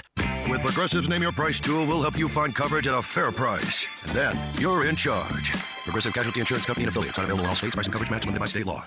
Step up your wings game at East Coast Wings and Grill. With over 60 wing flavors and 7 heat indexes, do you have what it takes to turn the heat on your wings up to insanity? East Coast Wings and Grill is family friendly with a large variety menu to satisfy the whole bunch. Sign up today for their loyalty program and taste the rewards. For every $1 you spend, you collect a point. Earn 100 points and receive a $5 reward. Next to Lowe's off Highway 64 in Bartlett, come try America's best wings at East Coast Wings and Grill. At Jason's Deli, when you're dining in or picking up curbside, you can expect wholesome food and no surprises, just delicious sandwiches, crisp salads, and quick quality meals made with the freshest ingredients and no artificial trans fats, MSG, high fructose corn syrup, or artificial colors and dyes. Around here, a lot of thought goes into what we put into our food and what we take out of it, because you're not just taking a bite, you're getting a taste of who we are. New items are constantly being created to expand our menu for all tastes and special diets with vegan and gluten-free options available. Convenience and on-time delivery you can count on. It's just a click away at jasonsdeli.com, so whether you need to feed 5 people or 5,000, the team at Jason's Deli, they have the credentials and the commitment to keep you satisfied.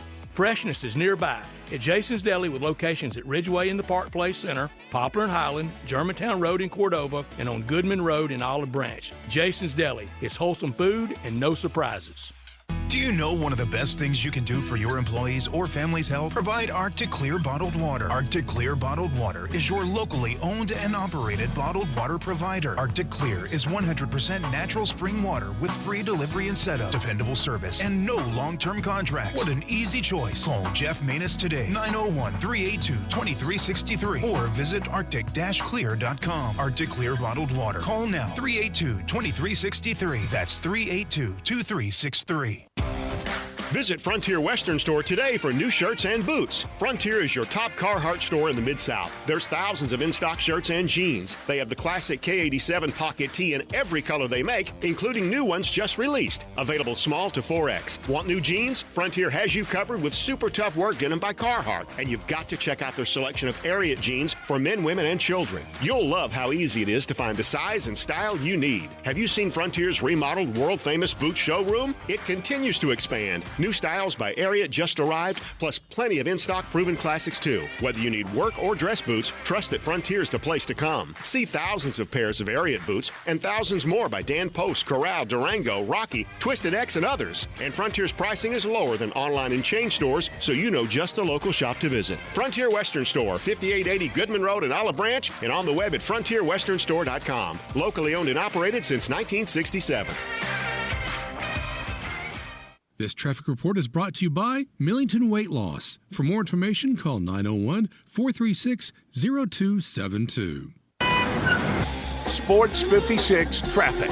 Good afternoon. Starting a little bit busy as expected this time of the day, especially on a Friday afternoon. Trying to sneak through parts of Midtown right now. 240 South, busy but moving here at South Parkway. Watching it build. 55 trying to slide down into DeSoto County. This afternoon there's been plenty of radar south of Memphis, that's for sure. Some earlier out there on I-40. As you continue out towards Fayette County, it's really starting to build out in that area now on 40 East, especially there at 269 passing New Airline Road as you come into Fayette County.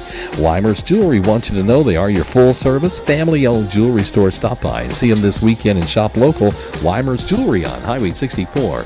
I'm Commander Chuck with your on-time traffic. Now back to Sports Time on Sports 56 and 98.5 FM. This hour brought to you by Landers Ford in Collierville. Here once again are Brett Norsworthy and Bryant Dacus. And she says, I wish that I could be like the cool kids, 'cause all the cool kids, they seem to fit. Welcome back into Sports Time. Brian and Brett with you, and we're about to talk with Brad Bellamy from Landers Ford. We'll talk a little bit about what they've got going on over there at Landers Ford, and also his Landers Ford locks that we get every week from him. 4-0 week one, so we'll see. Last week did get a loss, but hey, still firing off pretty good with our Landers Ford locks, so definitely looking forward to that one as well. But we've gone over a ton of these games, and Brad, I don't want to give anything away, and maybe, I don't know if Brad has this as a game that he's going to talk about with us, but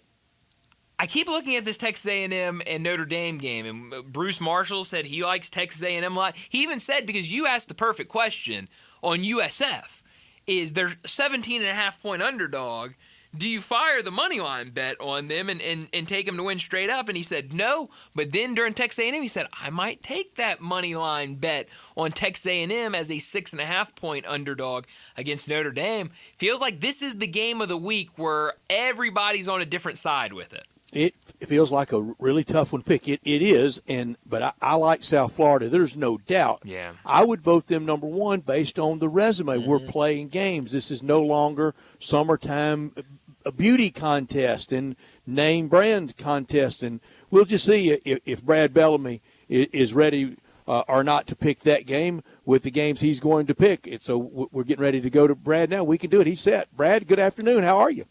I'm great, guys. How are you all this afternoon?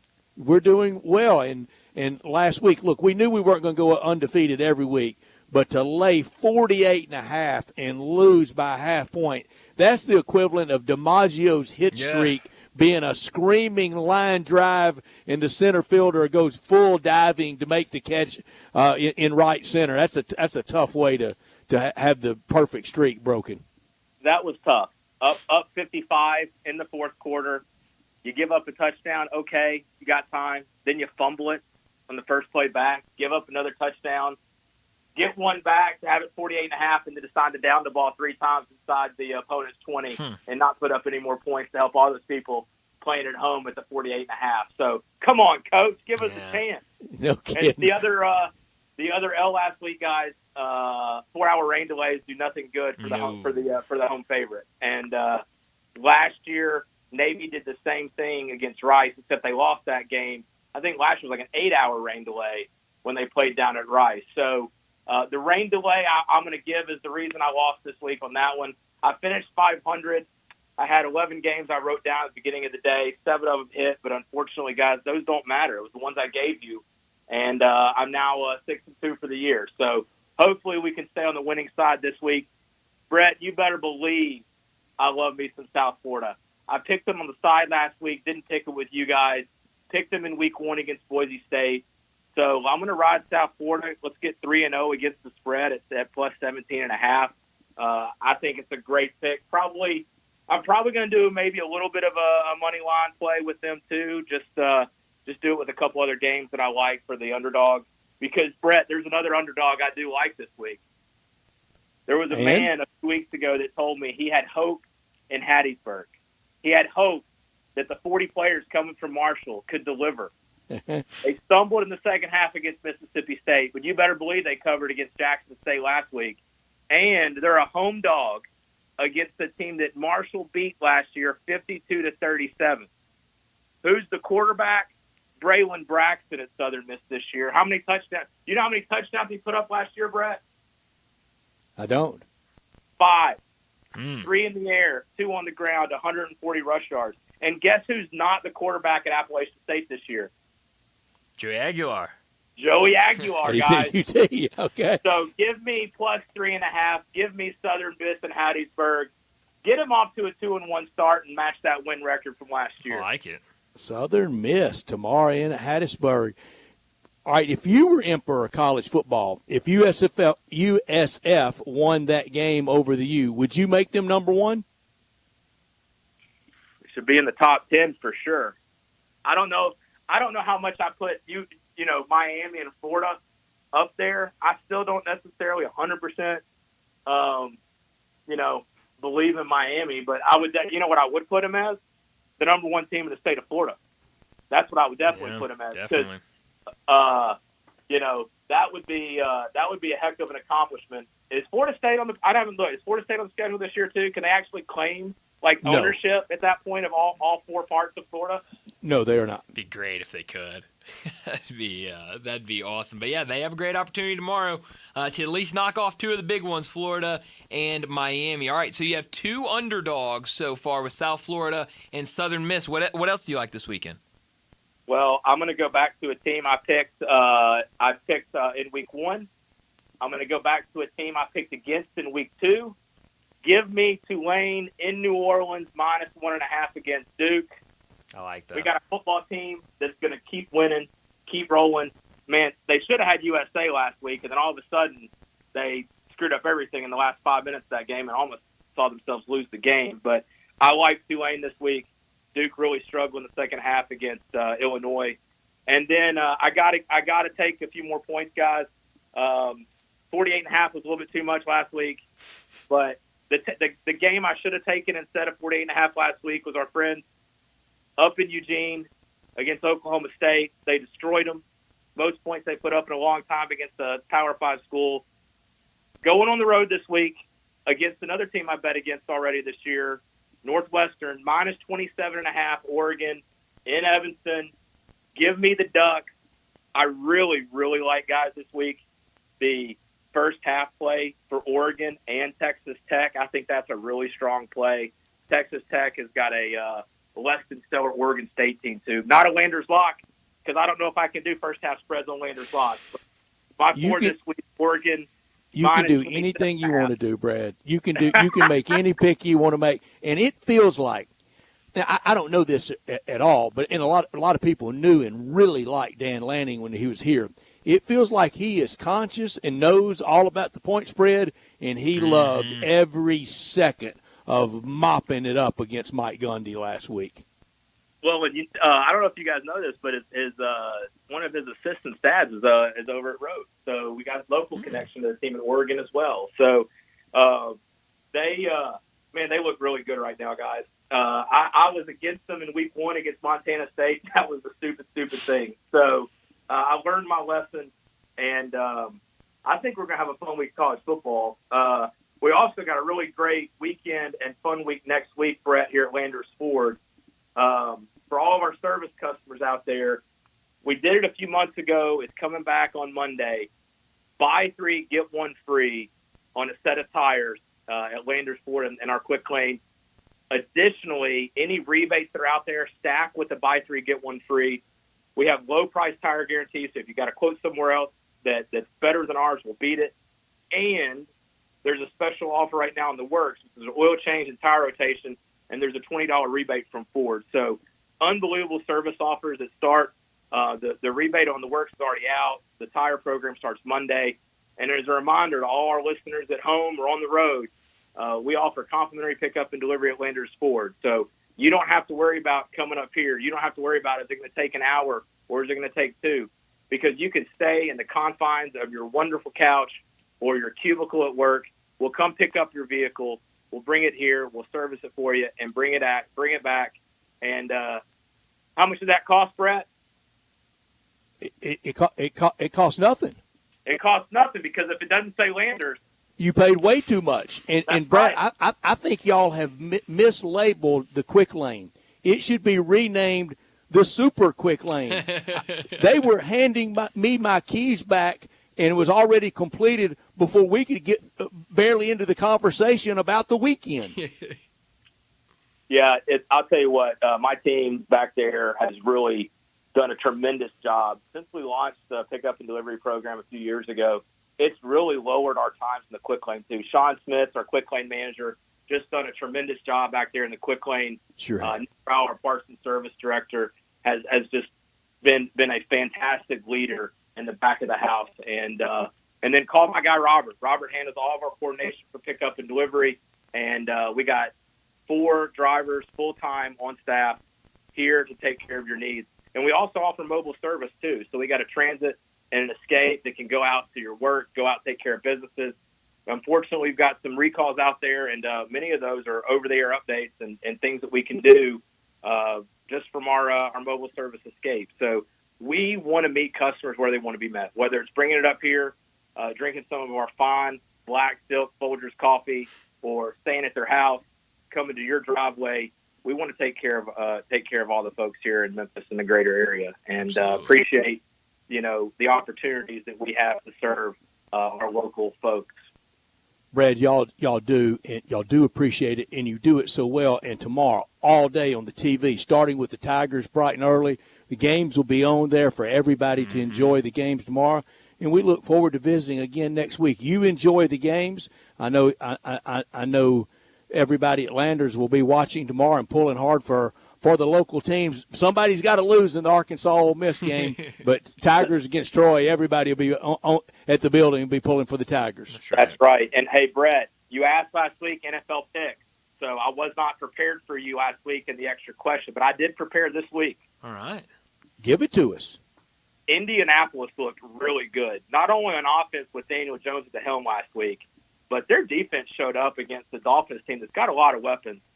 Plus 1.5 against Denver, who struggled offensively against Tennessee. And that was an ugly game, guys. Tennessee had a chance to win that game.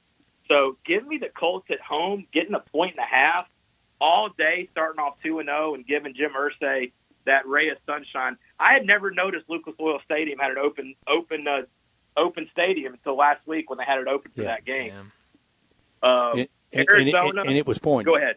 It was poignant with his loss, and they really dedicated that game to him. I think Steichen's on to something there. Yeah. Yeah, when long time ago in a galaxy that seems very far away, my cousin actually graduated high school in Indianapolis with Jim Irsay's daughter. Oh, wow. And at their high school graduation, there was a local band called the Y Store.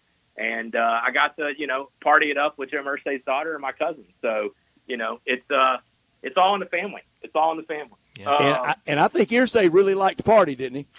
I think that unfortunately led to a lot of things for Mr. Irsay. So, and was a big music fan and aficionado and collector of music memorabilia.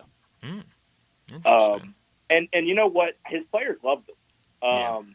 And I'll never forget back in the draft when they drafted Trev Alberts and Bill Polian just got absolutely criticized and ridiculed from Mel Kiper. That's probably one of my most distinct draft moment memories. Was it number 6 they took Trev Alberts in the draft? Yeah. But other picks, guys. That one didn't work out, but taking Peyton Manning from Tennessee worked out. Yeah, that worked out real nicely. Yeah, it worked out great. They had a few different stars in that team. Marshall Faulk did a pretty dang good job with Indianapolis as well. Early, he sure did.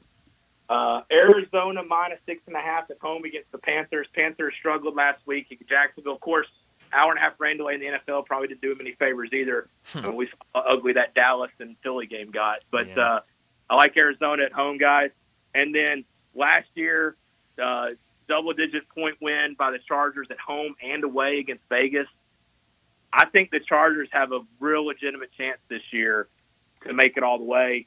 Jim Harbaugh has proven himself to be an excellent coach in whether it's the NFL or college. I think him and Pete Carroll are probably the best 2 examples in the last 20 years of being able to show they can win at both levels. Minus 3.5 at Vegas. Man, give me the Chargers. And that's my three NFL locks for the week, Brett. I like it. Brad, we love it, and we love everybody at Landers Ford. And one more time, if it doesn't say Landers, you paid too much. There's Brad, no question about it. Absolutely. Brad, enjoy the weekend. We'll talk to you again next Friday. We will, guys. Thank you. Enjoy it, too. Have fun at Ole Miss, Brett. We will. Thank you so much. Thanks, Brad Brad Bellamy with us every Friday. How much fun Oh, has he man. been? And I'm getting texts rolling in, text line, and to Brett's text of how great that is and the deals. They are tremendous, and you'll love game day out there. I can't miss a game to spend game day out at Landers, but here and as it gets a little cooler, they fire up the grill on Saturday. Oh, all right. So you got a little bit of everything going on out there. So yeah, it's definitely a place to be, and they make it feel a little homey for you. So you don't want to go out and miss the game, but you need to go look for a car. Like you said, Brett, they got all the games on out there, and you can definitely stay in the know while getting your car worked on or getting that new car. So they're definitely doing it the right way at Landers Ford. Well, we need to get to another break, and when we return, it'll be time for Big Number of the Day.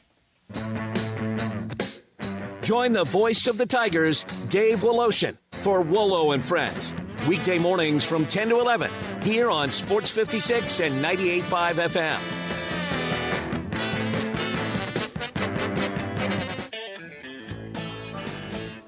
Hi, this is Troy Fiveash, owner of Fiveash Roof Services. I wanted to take a minute and discuss advertising with you. There are so many websites that list the best service provider in your area. Even the BBB has an accredited list. You know the one thing they all have in common? A company like mine has to pay to get on that list. So that begs the question, can those lists be trusted? You know what can be trusted? History.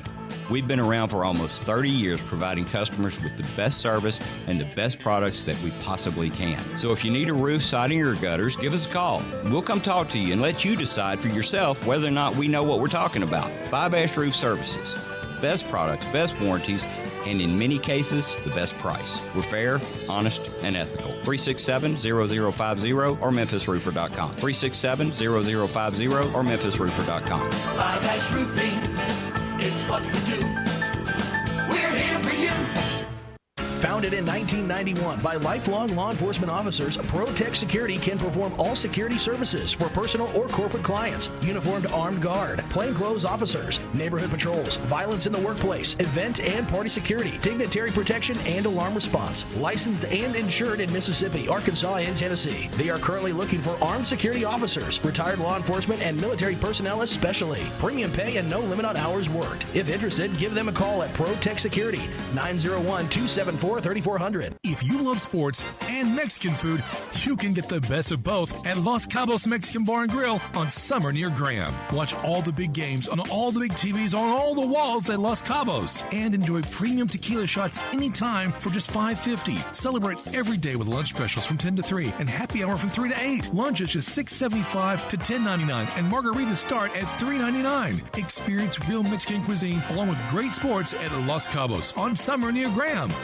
I'm Gary York. I'm the service director at Lexus of Memphis. Our service department wants to be more than just a place where you get your oil changed. We do glass repair, windshield replacement, recalibration of your camera and sonar systems, even wheel repair, tire replacement, all the things you would expect from a luxury automotive dealer. Please check out our website. You can schedule your appointment, check out our specials, hours of operation, or if you'd like to do it in person, please reach out to one of our associates at 901-271-5199.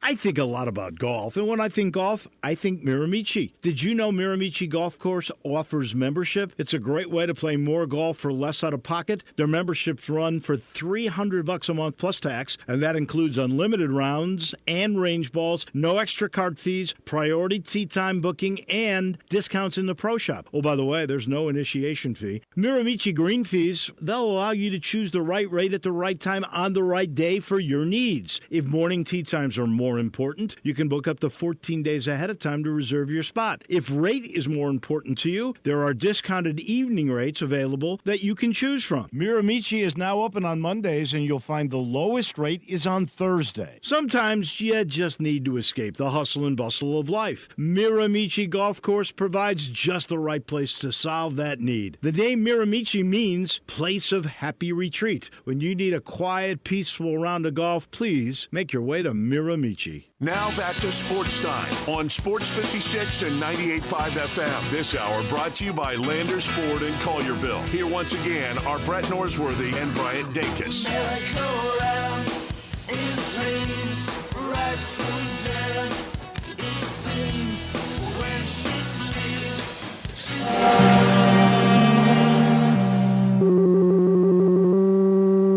Big Daddy. Hello, Big Brand. It's a guy, he wants to be big, then he gets big, he doesn't want to be big anymore, then he gets small, but the suit's too big. Big Daddy. The big boy. You're a big guy. I think she's trying to pull a fast one on Big Daddy. The big number of the day. All right, Brett, my big number today comes from Major League Baseball, and it is the number 12. I got this big number watching the Mariners game last night, and when they threw this stat on the broadcast, they said, use this tomorrow to impress somebody. And I said, I will. I absolutely will use this number to impress somebody. It came during the game that the Mariners got a 7-6 win over the Angels in the 12th inning. That put them in a tie at the top of the AL West. Flat-foot tie. I mean, it's gonna do it. They're gonna do it again in the AL West, Brett. But that came just one night after the Mariners beat the Cardinals, but needed 13 innings to win that game. So my big number is the number 12. That's because the Mariners are the first team to play consecutive 12-inning or more games since the automatic runner was introduced in 2020. So back-to-back nights of needing a lot of innings with that ghost runner starting at second. Brian, I do love you and count you as a great friend. And one of the really wonderful attributes that you have is you're a really kind person. Yes. What did you call the ghost runner? Again, I'm just reading this. The automatic runner. That's very kind. Yes. It's the ghost runner. That's from right. every Ghost little runner. league That's ever. right. Yes. Ever. Yes. Our backyard ever. Yeah, ghost runner. How about that? And it's hard to get to 12 and 13 innings now Sure with is. the runner out there like that. They don't want that. No, that's they the do not whole want reason they did that. the fans there that long, and they don't want the pitching. No, and the pitching was bulldozed. it really was, Brett, the first time that I have been watching a Major League Baseball game, and they've been talking about, the bullpen's just wrecked now because of these two games. Yeah, it's crazy.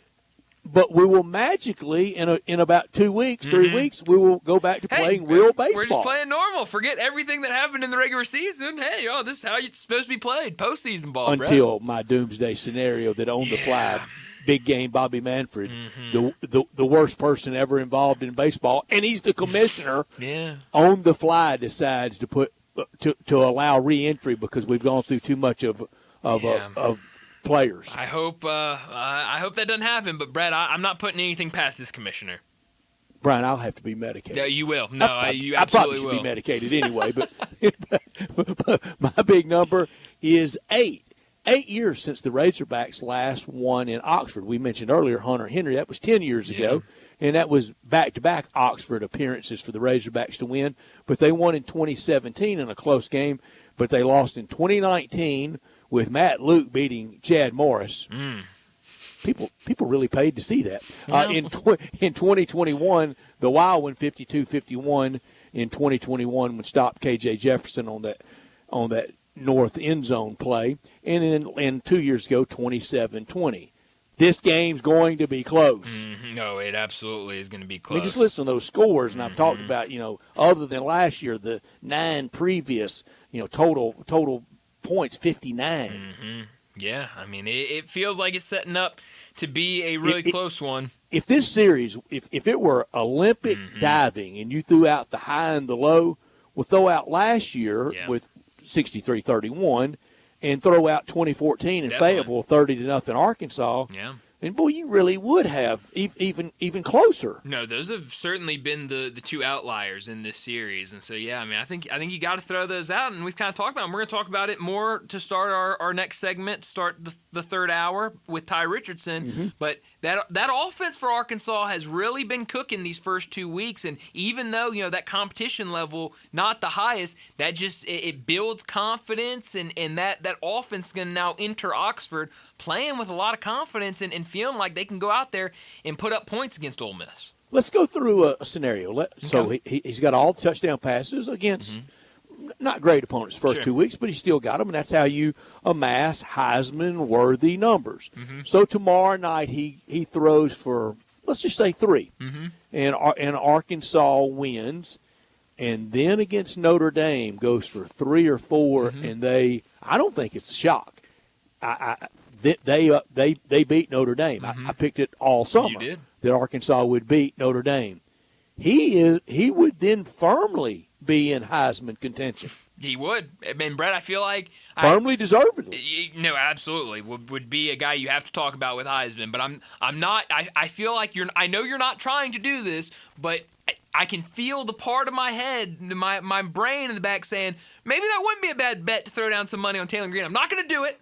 I will not throw money down on Taylor Look Green. what I just did, and I did it accidentally. I left out next week. You did leave out next week against Memphis. And I'm afraid Arkansas and even the fans and players and a lot of media may be doing the very same thing. Yeah, I mean, we've talked about it from certainly the Memphis side of things. Of you've got a Arkansas team right after Ole Miss and right before Notre Dame, and kind of how that makes it a great opportunity for Memphis to really catch them when their guard's down and while they're maybe preparing for another team and make it look easy against Arkansas. But you're right. The other side of that is Arkansas has been looking forward to Ole Miss. They're looking forward to Notre Dame, and they're not really thinking much about Memphis. Hey, get Big Voice Guy to do these special liners. Next week, American Conference SEC Challenge. Ole Miss and Tulane, Memphis and Arkansas, all next week. Oh, Get man. Big Voice Guy to do that. Yeah, we'll add that to the list. It really is the American SEC Challenge next week. And when will we get that again? Well, I don't know when Tulane's on the Ole Miss schedule again for a while. I don't know. Now, I mean, we've talked about it. With a lot of these games, with the SEC going to 9 conference games, you're going to start seeing a lot of those either be moved or taken off completely. So, we might not get many more weekends like this. Brian, way back to my top story about Arkansas and not being over 500. Yep. They've been 4-4. So, look, it just makes sense. If you've had trouble being over 500 with 8, how are you going to do it when we go to 9? And that's a question that I have asked. Yeah. I'll throw a lot of us in there. Ole Miss, Arkansas, Mississippi State, South Carolina, Vanderbilt, to a degree Auburn, maybe right now Florida. Yeah. Who are we going to beat? Yeah. Well, I mean, I feel when like we go to 9. I feel like I talk about it daily now, Brett, of all these teams that the rest of their schedule, they're playing 5, 6 ranked teams, and now next year you're going to add another SEC game, so that's most likely another really tough, maybe even ranked But the fans opponent. deserve it. You're So- right. No, so too bad. They definitely deserve it. Toughen up. They're going to get it next year with that 9-game schedule. It's coming fast. But we need to get to another break. But before we do that, let me remind you, Memphis, it's known for barbecue, and you can get that world-famous Memphis-style barbecue any day at the Commissary. Awarded the best barbecue in the city in the Commercial Appeal's Best Barbecue in Memphis 2025 Bracket Showdown. Visit either location in Germantown and Collierville for lunch or dinner. Stop in at the Collierville location and try the new all-you-can-eat buffet. Yeah, you heard that right. Available Monday through Friday. Pick and choose between 3 proteins, 5 sides, a salad, and a drink for only $15.95. For more than 40 years, the Commissary has been a staple in this area, and a big reason is because of the quality of food they serve. My go-to, it's got to be the ribs, but it's hard to resist the barbecue shoulder. Get it chopped or pulled and get it by the plate or by the pound. And it comes in handy with the sandwich packs. Feed the whole group with a 6-pack, 8-pack, even a 12-pack. And don't forget about the dessert like the delicious banana pudding, brownie, or the lemon icebox pie. Check out the entire menu and catering options at commissarybbq.com. Whether it's a watch party for your favorite team or a tailgate, let the Commissary cater your next event. It's hard to believe it, but the holidays are right around the corner. They'll be here before you know it, so let the Commissary help you with your events. They can cater any size party for you or check out their private party rooms, perfect for a holiday celebration. And for Thanksgiving, the Commissary smokes up the perfect turkey or spiral ham. It's never too early to order and get on that list. Stop in today at either location in Germantown, open daily till 8 p.m., and Collierville, open till 9 p.m. for that world-famous Memphis-style barbecue at the Commissary. Well, let's wrap up this hour and get to another break. And when we return, we're talking the Razorbacks with Ty Richardson.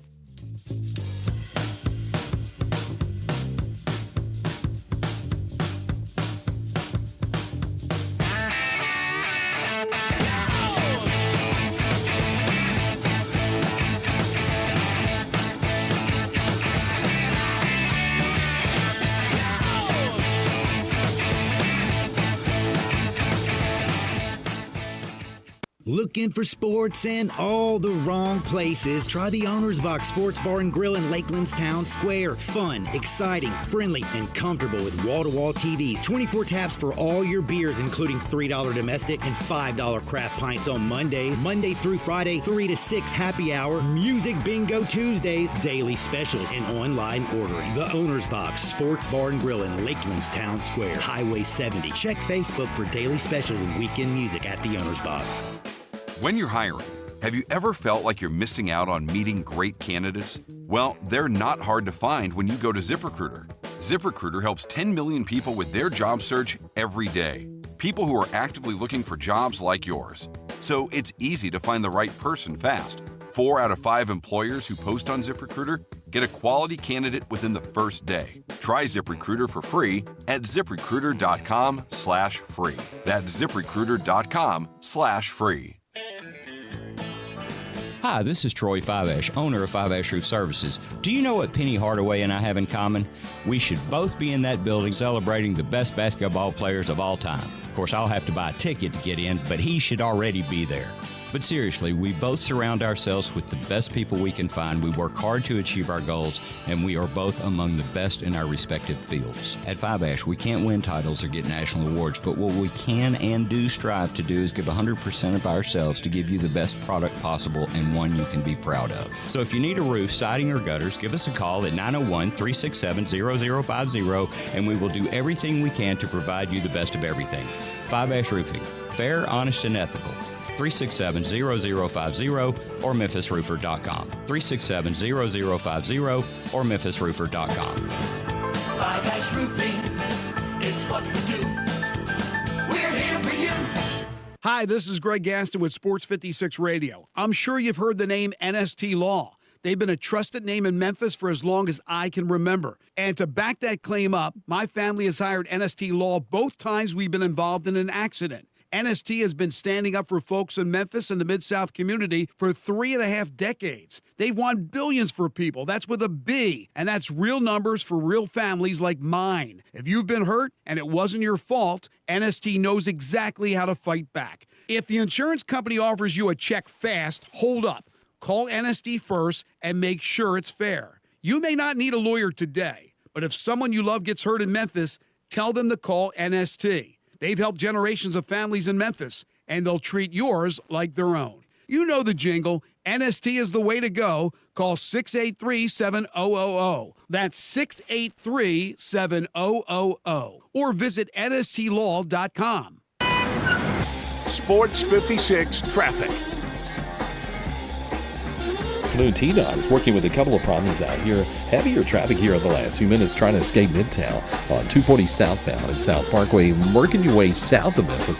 Been a little bit of a challenge down into DeSoto County with some radar down through there earlier on 55. Keep that in mind as you travel south of Memphis. Also, it's loading up over here now with more volume on 40 eastbound at Sycamore View Road all the way out past Germantown Parkway. Make a difference by adopting a pet at the Humane Society of Memphis Shelby County. Check out the animals right now that are available for adoption. Go to their website at memphishumane.org. I'm Commander Chuck, your on-time traffic. Memphis's original sports station. We are Sports 56, WHBQ Memphis and W253DF Memphis. Now, back to Sports Time on Sports 56 and 98.5 FM. This hour brought to you by Jaguar Land Rover Bluff City. Here once again are Brett Norsworthy and Bryant Dacus. Welcome back into Sports Time. Bryant and Brett with you as we start our third and final hour on this Friday afternoon. There's a big one in Oxford this weekend. Brett has been talking about how close these matchups are, and tomorrow the Rebels and the Razorbacks will meet. And we talk the Razorbacks every Friday, and we do it with Ty Richardson. Time to talk Razorbacks on Sports Time. Joining the guys is Ty Richardson from ESPN Arkansas to talk all things Hogs and SEC. On Twitter X at Ty Sports Radio, here's Ty Richardson with Bryant and Brett. Come on, all you Razorback fans, let's stand up and call those Hogs!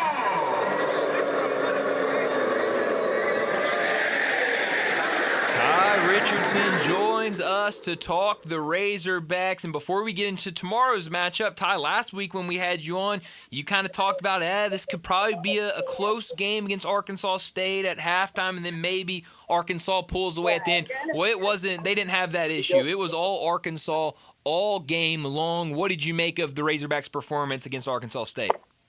Well, Brian, you didn't have to get tense, which was nice. Arkansas, like you said, kind of dominated from start to finish outside of a little lull in the second quarter. So that was encouraging. But, I mean, the real test begins tomorrow night in Vaught-Hemingway Stadium. Ole Miss has already played an SEC opponent. Arkansas has got its first one, obviously, tomorrow night.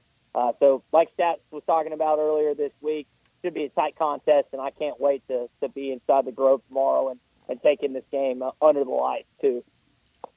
Ty, don't you think on both sides, both fan bases on Arkansas, on Ole Miss side, every summer in summertime, W's and L's, whether it's fans or media, don't you feel like this is one that close to 100% of both sides pick their favorite flavor over the other one? I think so. I think most coaches would tell you, and I say most, I mean two coaches, Sam Pittman and Lane Kiffin, would tell you, you can't really have a good season without being the other one. For Arkansas, it's about being the M schools, Mississippi State, Ole Miss, and Missouri, which they consistently haven't done. For Ole Miss, they've had a lot more success against Arkansas and Mississippi State. And I think that Ole Miss fans expect to win tomorrow night. It's not going to be like last year. I think you agree with that stat, Brian. I don't know where you're at, but this is really a game that I look forward to each and every year. You've got friends, family members on both sides, obviously the state's border, and you've got proximity as well, which is not always the case when Arkansas matches up an opponent in the SEC. Yeah. Ty, this week I had somebody ask me, I did a show, and they asked me, who's better at quarterback, Austin Simmons, if he's 100% healthy, and that's in question, or Taylon Green? And I said, I'm not going to who's better, but I know who's more experienced. The laps around the track for Taylon Green, the hits he took last year, the hits he took at Boise, that's got to be paying off. And you know, I know the opponents in the first two, but he's looked fabulous.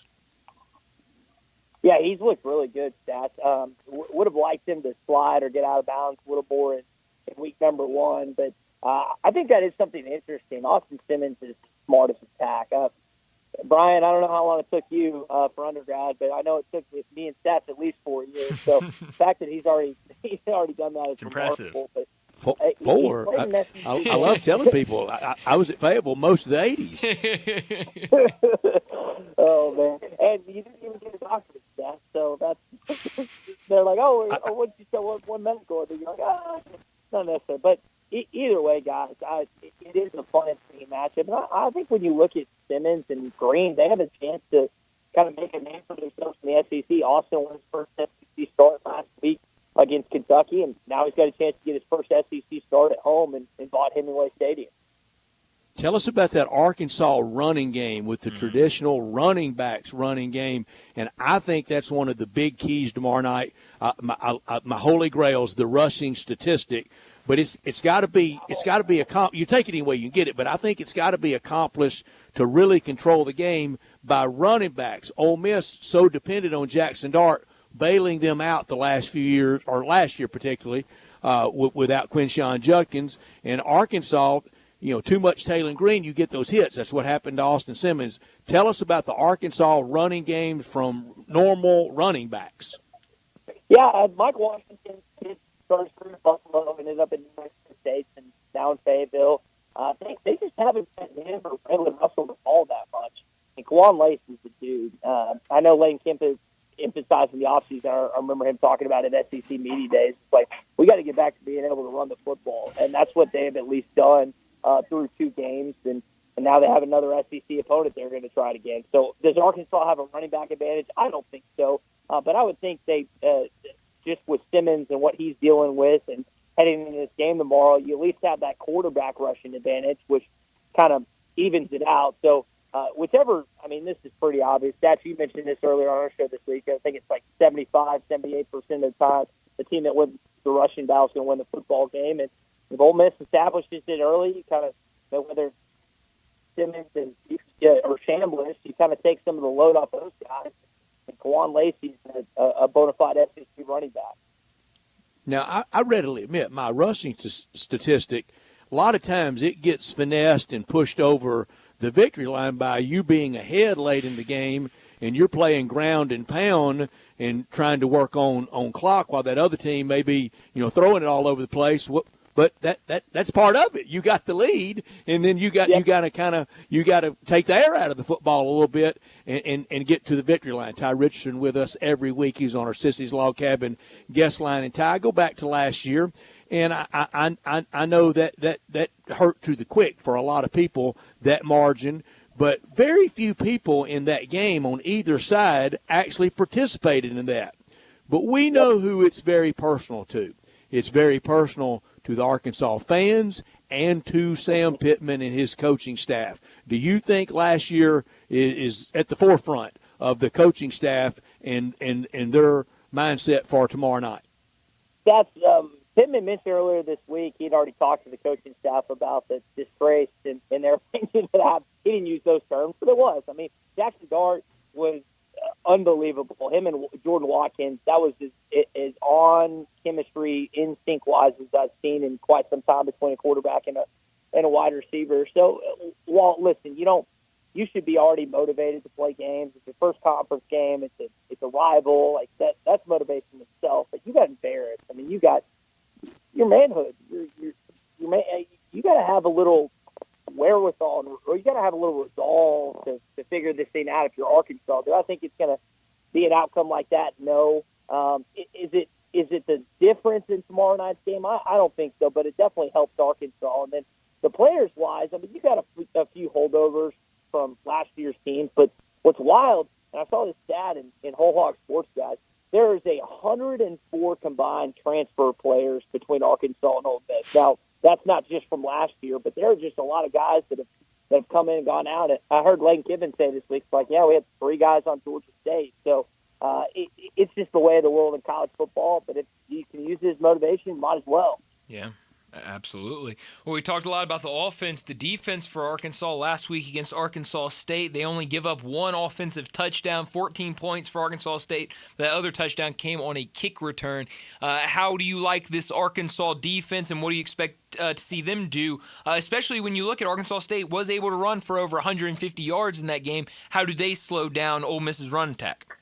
Well, Brian, it's the first time they're getting tested.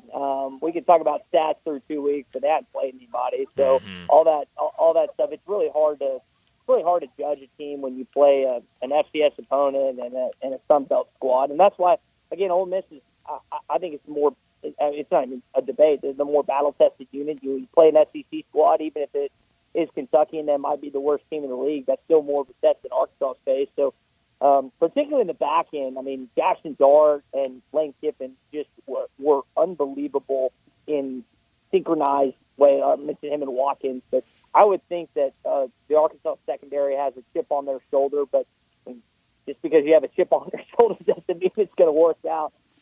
So I think Arkansas' defense is giving people optimism if you're wearing Razorback red, but it's also Ole Miss, and Lane Kiffin usually knows what to do on the offensive end, so it's a real battle for them tomorrow night. Yeah. When the clock hit 0 last week at War Memorial Stadium, I know there was probably a lot of emotions because it very well could have been the last time for Arkansas to play at War Memorial Stadium. But for you and for the fans, did you feel a sense of relief that it's over against Arkansas State? And I asked that, Ty, because I said earlier this week, I want them to play. I've always wanted them to play. I want them to play and be the opener, the kind of the Labor Day thing. But I think every game should be in Fayetteville. It should never be in Little Rock, and it should never be in Jonesboro. But I would understand if Arkansas just simply said, we did it, we don't want to do that again. Yeah. Stats, I don't know if you heard Governor Sanders talking about earlier this week, but she's already sent a letter to the Board of Trustees. She wants this game to continue, not just to continue, but to continue in War Memorial Stadium. The argument I would make is, what does Arkansas have to gain? Not the state, because the state has something to gain, but it's the program, the athletics department in Fayetteville. To your point, I agree. If you are going to play the game, I will at least concede. If you do come play the game, play it in Fayetteville. I think you think about that stadium, and Stats, you know it well. It it's a bummer what's gone on the last decade. You haven't really had a good game there. You finally did, and Arkansas did its job. Give credit to Sam Pittman and company. He got his guys ready to play, and they executed. Before the game, I'm going to be honest, I didn't think this game, I didn't think War Memorial, the debate was going to continue after that. I was wrong. I'm more on the side now. I'm leaning more to the idea now than I was prior to that there is a chance, not only for the game can continue, but there's games to continue more in War Memorial Stadium. I'm not 100% that that's going to shake out because I think, like you, if you are going to play it in Fayetteville, but it could happen, man. And Ty, we know you'll be back in our area next week, and you visit with us every Yes, Friday, sir. regardless. But you'll be right back. You'll be in Shelby County this time next week, getting ready for the Arkansas and Memphis game. And we know that game, the one that was supposed to be in Fayetteville, coming up next year, now has been moved to 2030. Let's talk Arkansas and Ole Miss going forward.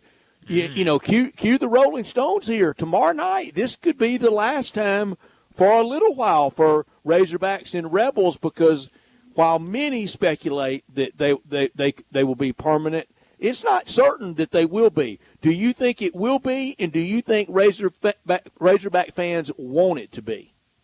I think if you ask Arkansas fans, like they don't want Missouri, but you're getting stuck with Missouri. So here's what you do: you want to go old Southwest Conference with Texas and Texas A&M, or do you want SEC rivals with LSU and Ole Miss? And to me, the more appealing games are and this is wild to say. I think this is not a shot at Ole Miss, but Arkansas has a better chance to compete. I feel like moving forward with Ole Miss and LSU than they do Texas and Texas A&M, just because of the money, the funding, and everything else of those two institutions in Texas. I also, again, I'm a Little Rock guy. Stats. There's a lot of Little Rock connections for Ole Miss and Little Rock. That game has been great to Arkansas and Ole Miss when you think about the endings, the conclusions. And I think, not that the two states are similar. It's just, to me, if you said tie, gun to head, you got to pick Ole Miss and LSU or Texas and Texas A&M. And maybe this is the 30-year-old in me talking because I wasn't a part of the Southwest Conference, but I would take Ole Miss and I would take LSU. Yeah, and really it's going to be a tough choice for the schedule makers in the SEC office because of this. You're right. I think you are, to use your word, I think it's apt. I think you're stuck with Mizzou. Well, the Razorback fans, and I don't blame them, I do too, as a Razorback fan, I want Texas because it's just nothing more magical in the Razorback sports world than playing Texas. All right, well, that's 2 out of the 3 on the permanents. Well, you mentioned the Southwest Conference thing with A&M. What about the proximity thing with OU? I'm afraid LSU and Ole Miss is kind of way down ballot on the preference list for the league aficionados. I would not hate playing Oklahoma consistently because Norman's less than 3 hours from Fayetteville. I just don't like for you think about just the big dog for Hunter Yurachek and for Keith Carter and I'm not as familiar. I don't know the Ole Miss president. To be honest, that's Chandler. You might have to tell me that, but like, what do they want? What are their big donors telling us? Like, do we want this game or do we want this game? I know what I want, but I don't necessarily know the people that are close in connection with talking with Chancellor Robinson and Hunter and Keith, like what they specifically want. Because if you don't think those people have an impact on what the ADs and them are going to be pushing for, you're lying to yourself. Yeah, and isn't it interesting, poignant, funny that right now where everybody used to would kind of be wanting Vanderbilt as a permanent, maybe not so much right now. Maybe not. Yeah. No, Vanderbilt, man, that Vanderbilt-South Carolina game tomorrow, guys, I think it's going to be a heck of a football game. Diego Pavia Sellers. That used to be such a cupcake game, and maybe it will be in 5 years, but Clark Lee he has done such a great job. They could go 6-6 and 7-5. He'd still have to be in the Coach of the Year conversation. Yeah, no, he has done a phenomenal job. Ty, last thing for you before we let you go, your prediction for tomorrow night's game between Arkansas and Ole Miss. Man, so something to monitor that we haven't necessarily talked about this week in stats. I don't know if you saw Arkansas kicker Devin Bale is questionable on the injury report. You say, well, why is a punter that big of a deal? Well, he's also the holder for a true freshman kicker who's had one attempt in his time at Arkansas. Now, he was a 5-star coming out and one of the best kickers in high school, but Stats, it's one thing, and Brian, it's one thing to kick it through the uprights in Razorback Stadium. It's another thing to do it in front of 64,000 screaming fans that bought Hemingway at night in his first SEC game, in addition to not having the holder you're used to. So I'm going to say that Ole Miss, unfortunately, and I say this begrudgingly, I'm going to say they take it 38-35. I think it's a high-scoring, high-octane game. I think it hits the over, but I just, as positive as I am about the line shifting, I think Arkansas covers, but ultimately, Ole Miss finds a way to win this game tomorrow. Yeah, it sounds like it's going to be a fun game either way and could be a really close one. Ty, as always, thanks so much for joining us. Enjoy this weekend. We'll see you. We'll talk to you next week as we really get ready for Memphis and Arkansas.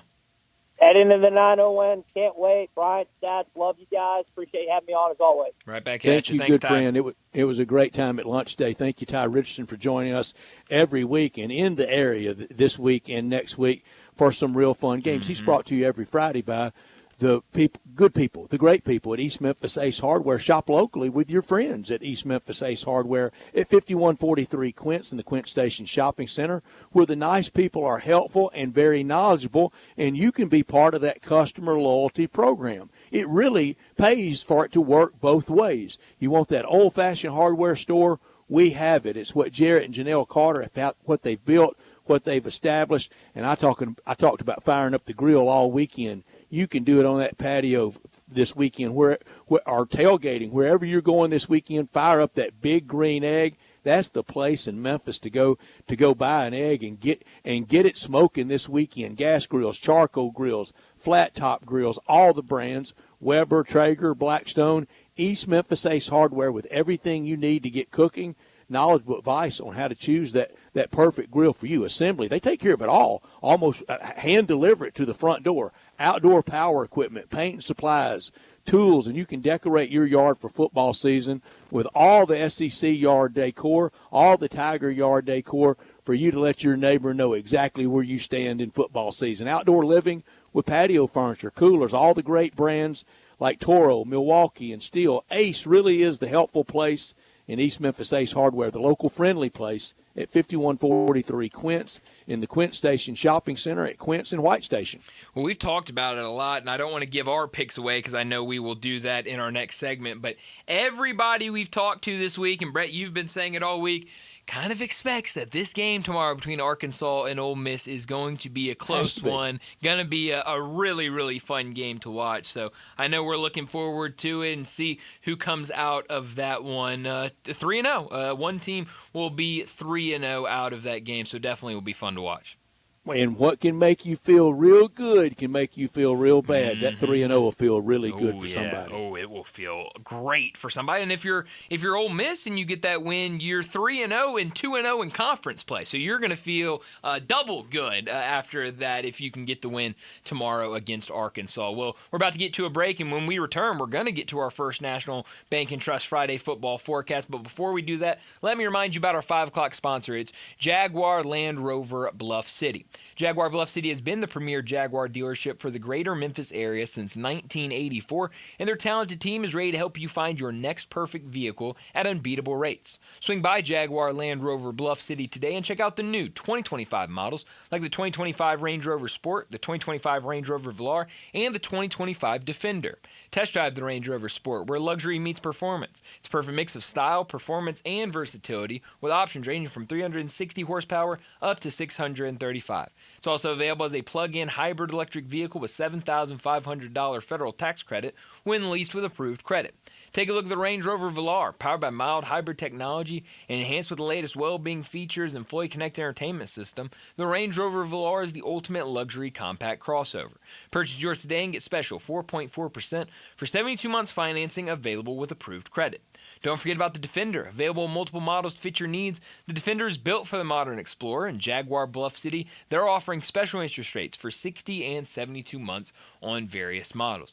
Give them a call, 877-259-6169. Go online to JaguarBluffCity.com. But head out there, test drive all of these vehicles, 6335 Wheel Cove, just off of Quince for Bluff City Jaguar. Well, we need to get to a break. When we return, it's time for us to make our picks, part of our first National Bank and Trust Friday football forecast. That comes your way next.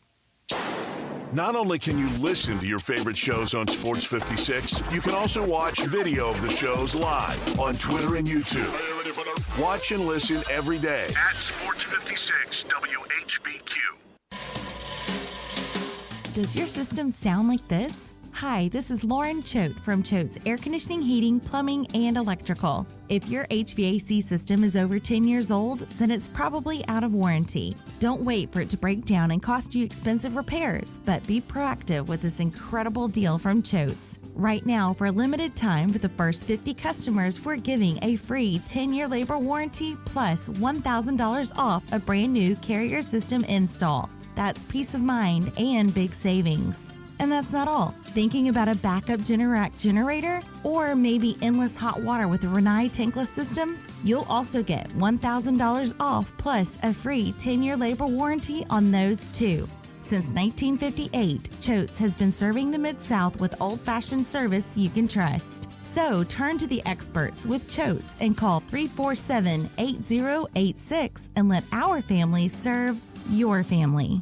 The NFL season is rolling. Download the DraftKings Sportsbook app and use code HERD. That's code HERD to get $200 in bonus bets instantly when you place your first $5 bet. Plus over $200 off NFL Sunday Ticket from YouTube and YouTube TV. In partnership with DraftKings, the crown is yours. Gambling problem? Call 1-800-GAMBLER. In New York, call 877-8-HOPE-NY or text HOPE-NY 467-369. In Connecticut, help is available for problem gambling. Call 888-789-7777 or visit ccpg.org. Please play responsibly. On behalf of Boot Hill Casino and Resort in Kansas, 21 and over. Age and eligibility varies by jurisdiction. Fees may apply in Illinois. Void in Ontario. Bonus bets expire 7 days after issuance. See sportsbook.draftkings.com/promos. NFL Sunday Ticket offer for new subscribers only and auto renews until canceled. Digital games at commercial use excluded. Restrictions apply. Additional NFL Sunday Ticket terms at youtube.com/co/NFL Sunday Ticket/terms. Limited time offer.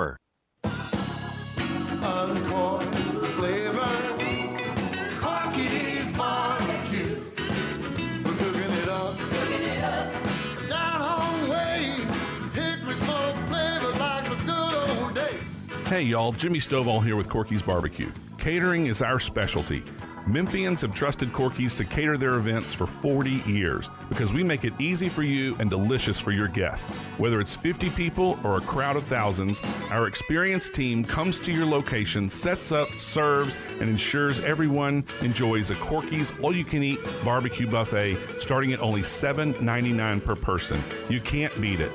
With 40 years of experience, it's easy to see why customers choose Corky's time and time again for all of their catering needs. Visit Corky'sBBQ.com to book us for your next party.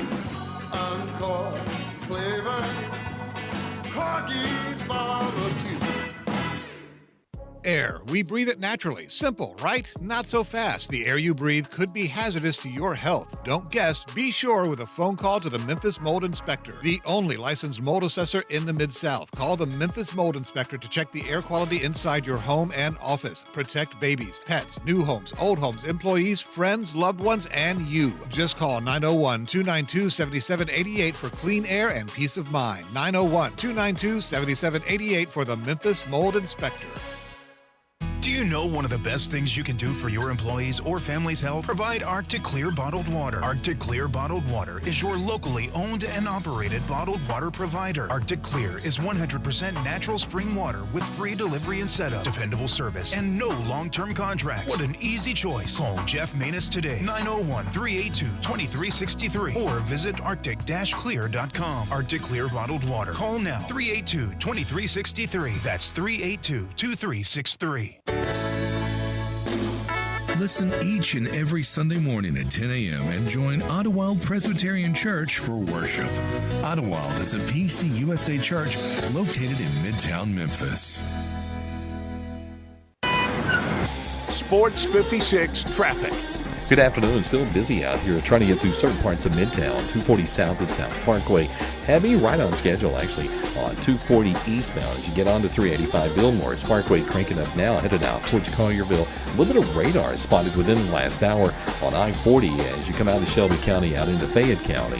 Hey, make a difference this weekend by adopting a pet at the Humane Society of Memphis, Shelby County. Check out their animals that are available for adoption. Log on to their website at memphishumane.org.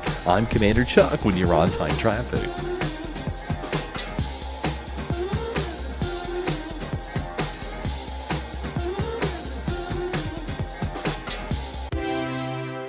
Now, back to Sports Time on Sports 56 and 98.5 FM. This hour brought to you by Jaguar Land Rover Bluff City. Here once again are Brett Norsworthy and Bryant Dacus. Here comes the hero man. Says he's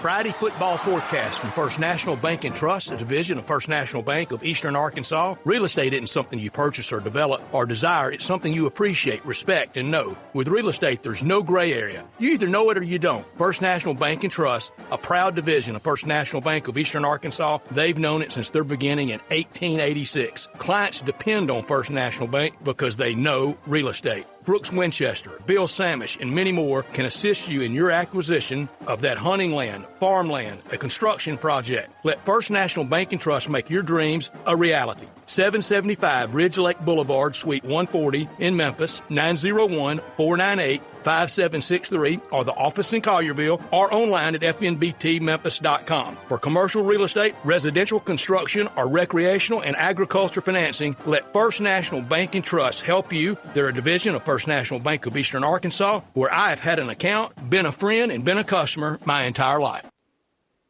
Hundreds of years in this area of lending experience at First National Bank and Trust.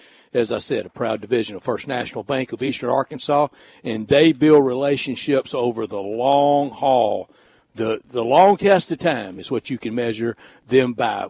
Picks begin. We got to get with it, guys. We have not been very good so far. No, we have not. No, but hey, it's early in the season. I'm not worried about it.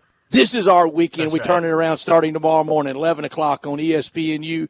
The hometown Memphis Tigers -3.5 against the Troy Trojans at Veterans Memorial Stadium. Fitting this weekend, isn't it? In Troy, Alabama. Played last year. Tigers took care of business pretty easily last year.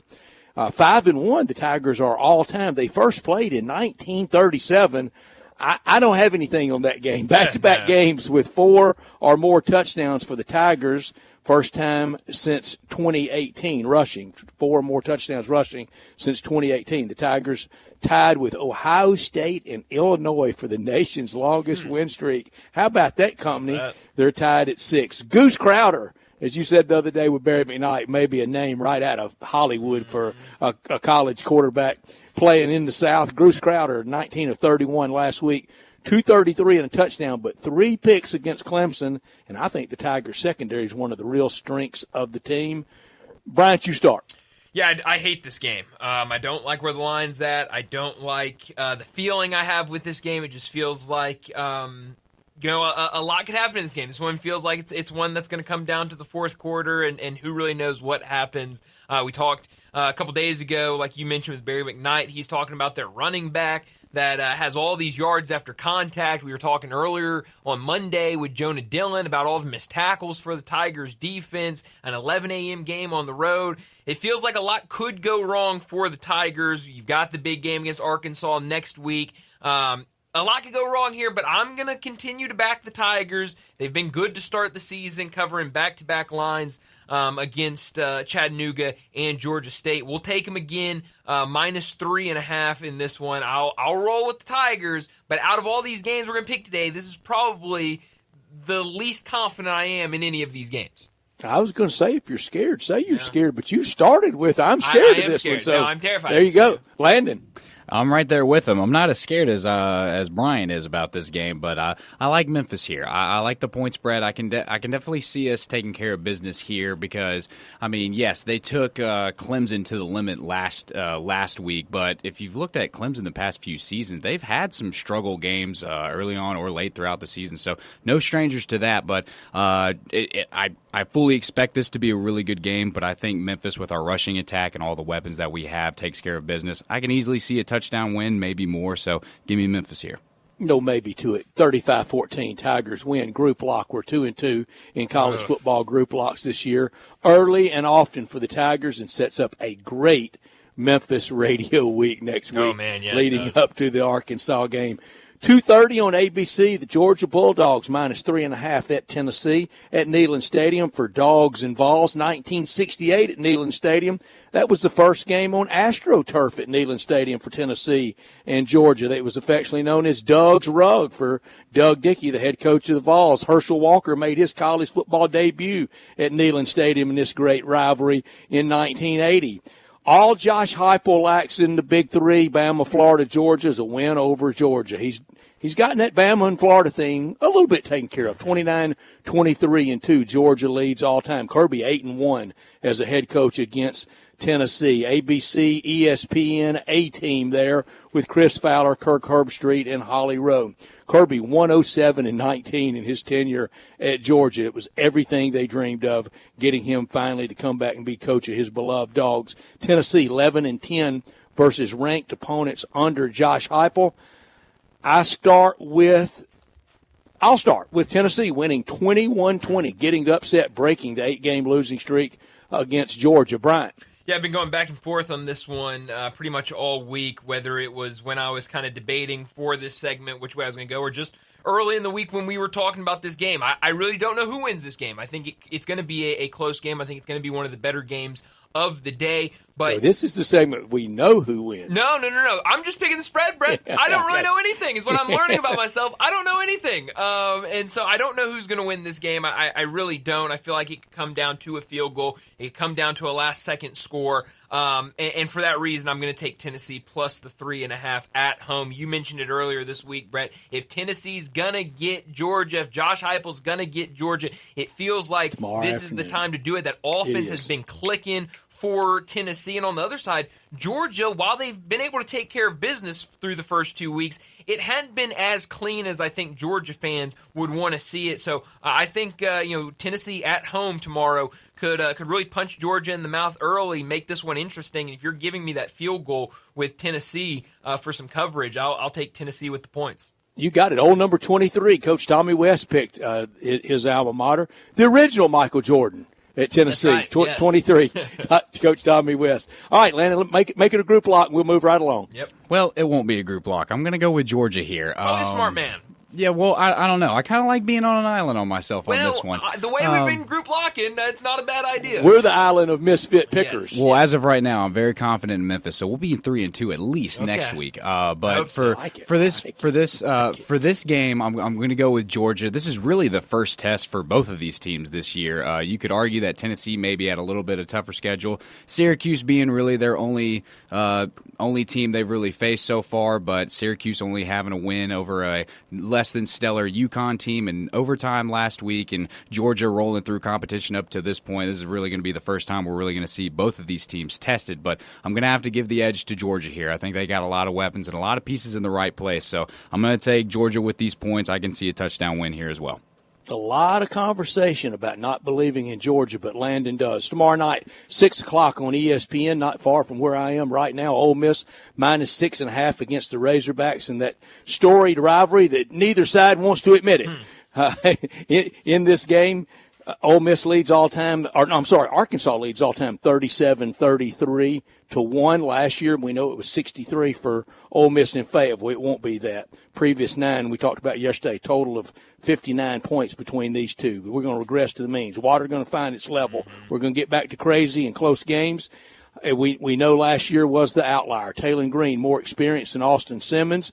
Ole Miss 28-3 in the last 31 home games under Coach Lane Kiffin. Sam Pittman 32-31 in his 6th year at Arkansas. Lane Kiffin in his 6th year at Ole Miss. He's 46-18. We will start with Landon. Well, I'm going to get things kicked off where Bryant felt about the Memphis game. This is how I felt about the Ole Miss game. Arkansas has been showing a lot of promise with their high-scoring offense. Granted, they haven't really played a lot of competition to this point, and we all thought that Arkansas State would bring it a little bit more to them last week, but we were proven wrong. But I kind of like Ole Miss a little bit more here. I'm going with the Rebels because I think – I'm hoping, I'll say that Austin Simmons has kind of let all of his wiggles out, that he's going to play a cleaner game than he has before. This is going to be his first real big game coming off of Kentucky last week, just leaving those troubles behind. So I'm going to go with Ole Miss. I don't think Arkansas is going to perform as well as they have been on offense. I could be wrong, but I don't think I am this time. So I'm going to go with Ole Miss here. All right, now back to group lock, right, Brian? I know you want to pick Ole Miss. Oh man, nothing I want to do more than in the same segment pick Ole Miss and Tennessee to cover their games. But no, I'm going to go the opposite way with this, and I'm going to go with Arkansas. I've been really impressed with Arkansas's offense to start the season. Now I know the teams they've played are not Kentucky like Ole Miss played last week, and maybe not even in Georgia State. Confidence. It's exactly right. You know, they got that offense rolling, and there was a lot of questions about both sides of the ball. That offense has really been clicking. Last week against Arkansas State, we talked about it, only gave up one offensive touchdown to Arkansas State, so it seems like that defense still have questions about it. But you talk about the slow starts for Ole Miss. They cannot have that this weekend against Arkansas. I think it's going to be a close game, and so I'm going to take Arkansas plus the 6.5. All right, college football lock and shock time. My lock, OU in Philly, minus 21.5 against Temple. There will be more OU fans at the length than Temple Owl fans, Oklahoma wins 42-3. My shock, I know they were shocked last week, and they do the shocking this week. Gators straight up 31-27 over LSU at Tiger Stadium. Landon. Well, I'm going to go with my lock this week, and this might be a dangerous lock, but I'm going to take South Carolina over Vanderbilt. I know Vanderbilt had a really good second half last week, but if South Carolina rolls like they did against Virginia Tech, starting that game off early, driving the ball down the field, I don't think Vandy's going to have an opportunity to come back. So I'm taking South Carolina minus 4.5 against Vanderbilt. And my shock this week, I'm going to be taking Washington State plus the 5.5 over North Texas. I like Washington State here. I feel like we've been seeing in the past few years, a lot of great QBs are coming out of this program. You had Cam Ward that transferred out of Washington State. John Mateer does the same thing this year, and he looks really good as well. So Washington State, they've got a reputation right now of having a good offense. So that's going to be my shock for this week. For my shot, I'll start with my shot because I'm going completely opposite of you, Landon. I'm taking Vanderbilt plus 4.5 we gotta have blood, South then. Carolina. Got to have some blood. Vanderbilt, they've shown that they can win these big games or at least be competitive in them. Give me Vanderbilt. For my shock, I'm going to take Tulane minus 1.5 against Duke. Duke, 5 turnovers last week. Tulane's done a really nice job of turning teams over to start the season. So I'll take the Green Wave minus 1.5 at home. Very good. Look at that. You got a little bit of the American, a little bit of the SEC in lock and shock. To the NFL on Sunday at noon on Fox. Dallas minus 5.5 over the New York Giants. Both trying to avoid an 0-2 start. Giants haven't won in Dallas since 2016. Giants only one win in Dallas versus Dallas anywhere in the last 16 meetings. Dallas leads all-time 77-47-2. Giants won only postseason game they've ever played. They first played in the Cowboys expansion year of 1960. I'll go first. My Cowboys, Dallas, minus 5.5. Landon. I'm right there with you. I'm going with Bryant's Cowboys. I like what they showed on offense. Get the lock pin out. Lock pin is mine out. as well. But I like gold writing around it. I think so. I don't have anything to say. Give me the Cowboys. There you go. Enough said. Noon on Fox. Detroit minus 5.5 over Chicago. Old black and blue division game. Both trying to avoid 0-2. Dan Campbell versus Ben Johnson. Since 1990, teams that start 1-1 make the playoffs 41.6% of the time. You start 0-2, it drops down to 12.2% of the time. Bears lead all time, 105-80-5. They've never met in the playoffs because Detroit hardly ever goes to the playoffs. First meeting, it was the Chicago Bears against the Portsmouth Spartans, and the Spartans' touchdown was scored that day by Father Lumpkin. All right. How about that? I feel like we need to cross ourselves. I mean, hey, Father Lumpkin scored. I did not anticipate Give that. me Detroit. Minus 5.5. Detroit wins 35-10. Yeah, I'm going to go with Detroit as well. I think a lot of talk about Detroit last week against Packers. They're going to want to prove people wrong, so I think they win big. Well, I'm not sure how high we should be on another group lock, but I'm going with the Lions as There well. we are. Oh, man. There we are. Yeah. Give me the Lions here because they're not going to let a repeat performance of last week happen again. Sunday night football. Please be as good as last Sunday night. Minnesota minus 3.5 over Atlanta. Another matchup of quarterbacks from that 2024 draft. Number 8 pick Michael Penix against number 10 pick J.J. McCarthy. Third straight year for Minnesota to play Atlanta. Those two previous quarterbacks for the Vikings that won were Josh Dobbs and Sam Arnold. Minnesota leads 22-12 all time, 1-1 in the postseason. That one Atlanta win got them to their first Super Bowl ever in that NFC Championship game after the 1998 season. They first met in 1966 when the Falcons were in their expansion year. Give me Minnesota, 31-17. Lay the 3.5. Bryant. I'm going to go with the Falcons here. I thought Michael Penix was really good in his first start. I think he'll only get better as the season progresses. So I will take the Falcons on the road plus 3.5. Landon. I am going in the opposite direction. I'm going to go with the Vikings here. I feel like J.J. McCarthy finally found his groove, even though it was late in the game. I think he's going to be doing a lot better. And I do like Michael Penix, but I think the Vikings have a better, well-rounded team than the Falcons do. So I'm going to go Vikings here. Stay right there with you, Landon, for your NFL lock and shock. My lock this week, I'm taking the Broncos minus the 1.5 versus the Colts. I know the Colts had a big offensive explosion last week, but that was against a really bad Dolphins defense. Broncos have a way better defense. I mean, it was showed against the Titans. We couldn't get anything moving, but I know Bo Nix had his struggles throwing the rock and a lot of turnover troubles for the offense. I don't see that as a repeat performance this week, so give me the Broncos there. My shock this week, I don't know how on earth the Dolphins are favored in this game, but I'm taking the Patriots plus the 1.5 against the Dolphins. I like Drake May. I like what they've got going over there. And, hey, as a former Titan, I'm a Vrabel fan. I think he's really good, a really good job as a head coach. I see the Patriots taking this game well above the 1.5, so that's going to be my shock.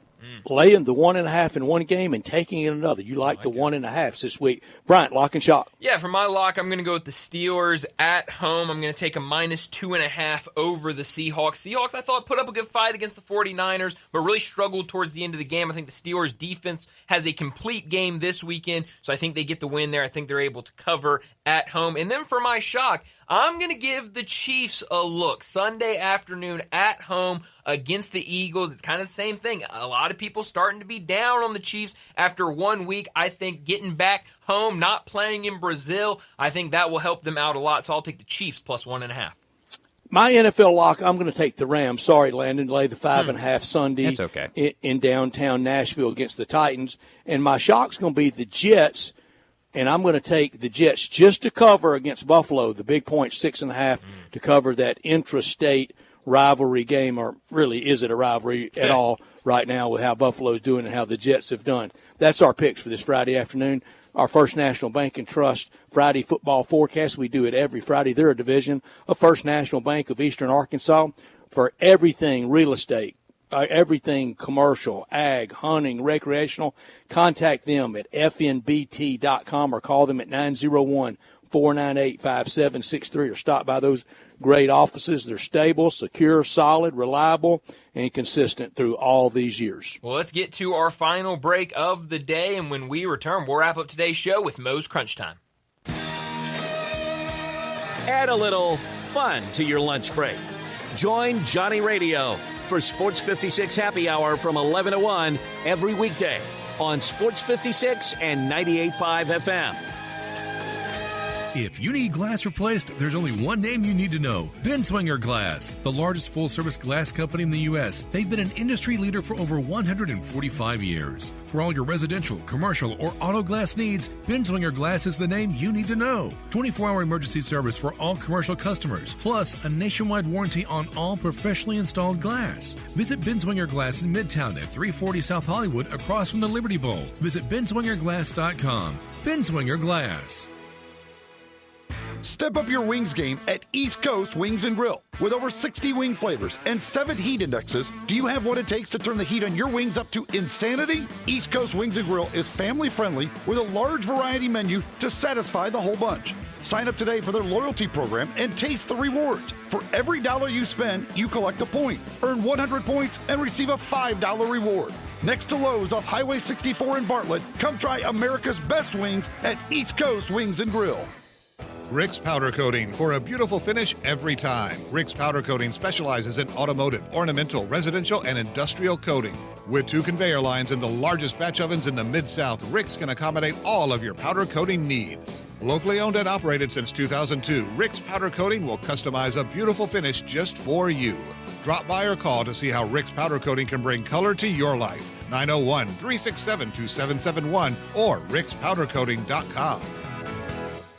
To NST, it's never just another case. It's your shot at getting life back on track. Real help, real heart. 35 years and still winning. NST is the way to go. Call 683-7000 or go online at nstlaw.com.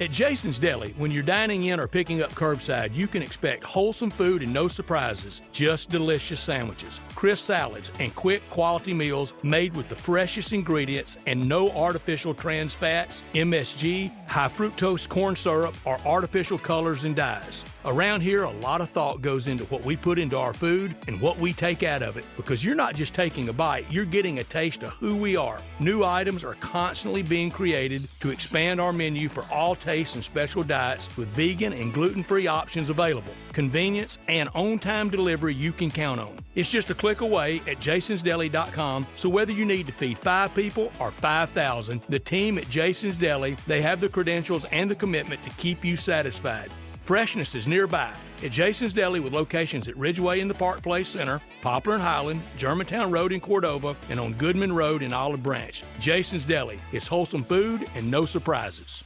Crunch Time is brought to you by Moe's Southwest Grill. Need catering? Moe's Taco Truck is always ready to cater for you. Just give Jenny Nash a call at 901-606-3172. Moe's.com is your go-to for all your taco Crunch Time emergencies. Now, back to Sports Time on Sports 56 and 98.5 FM. This hour brought to you by Jaguar Land Rover Bluff City. Here once again are Brett Norsworthy and Bryant Dacus.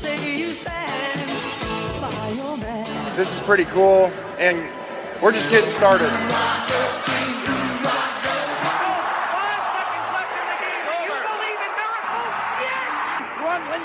Spanning the globe. Go crazy, folks! Go crazy! This game has always been called the world's greatest cocktail party. Do you know what is going to happen here tonight? This is for all the biggest Crunch Time. You are looking live. In your life have you seen anything like that? The ball game is over, and Memphis has its first win in 16 tries. Its first win ever against its fierce in-state rival Tennessee. Goodbye! It's obviously Crunch Time.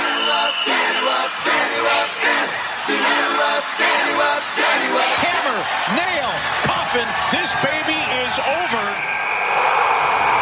Crunch Time is brought to you by Moe's Southwest Grill. Need a crunchy bite to eat? Head to Moe's for nachos, crunch wraps, tacos, salads, and more. Moe's.com is your go-to for all your taco crunch time emergencies. Well, Brett, what I learned today, yesterday I had something college basketball related for what I learned today. I also have something college basketball related for what I learned, and that is this story that came out last night, and I saw it this morning. Lamar Wilkerson, who I'm sure not many people are familiar with. I didn't know who he was before this story, but he played 3 seasons at Sam Houston, led the Bearcats in scoring, and then transferred this past offseason to Indiana. Well, yesterday it was reported that he gave a 6-figure donation to Sam Houston's NIL budget and different budgets for their basketball team and for their athletics now that he has all that money with Indiana. When asked why he did it, he talked a lot about how he spent 3 years there. He felt like they developed him. He said he did it out of love,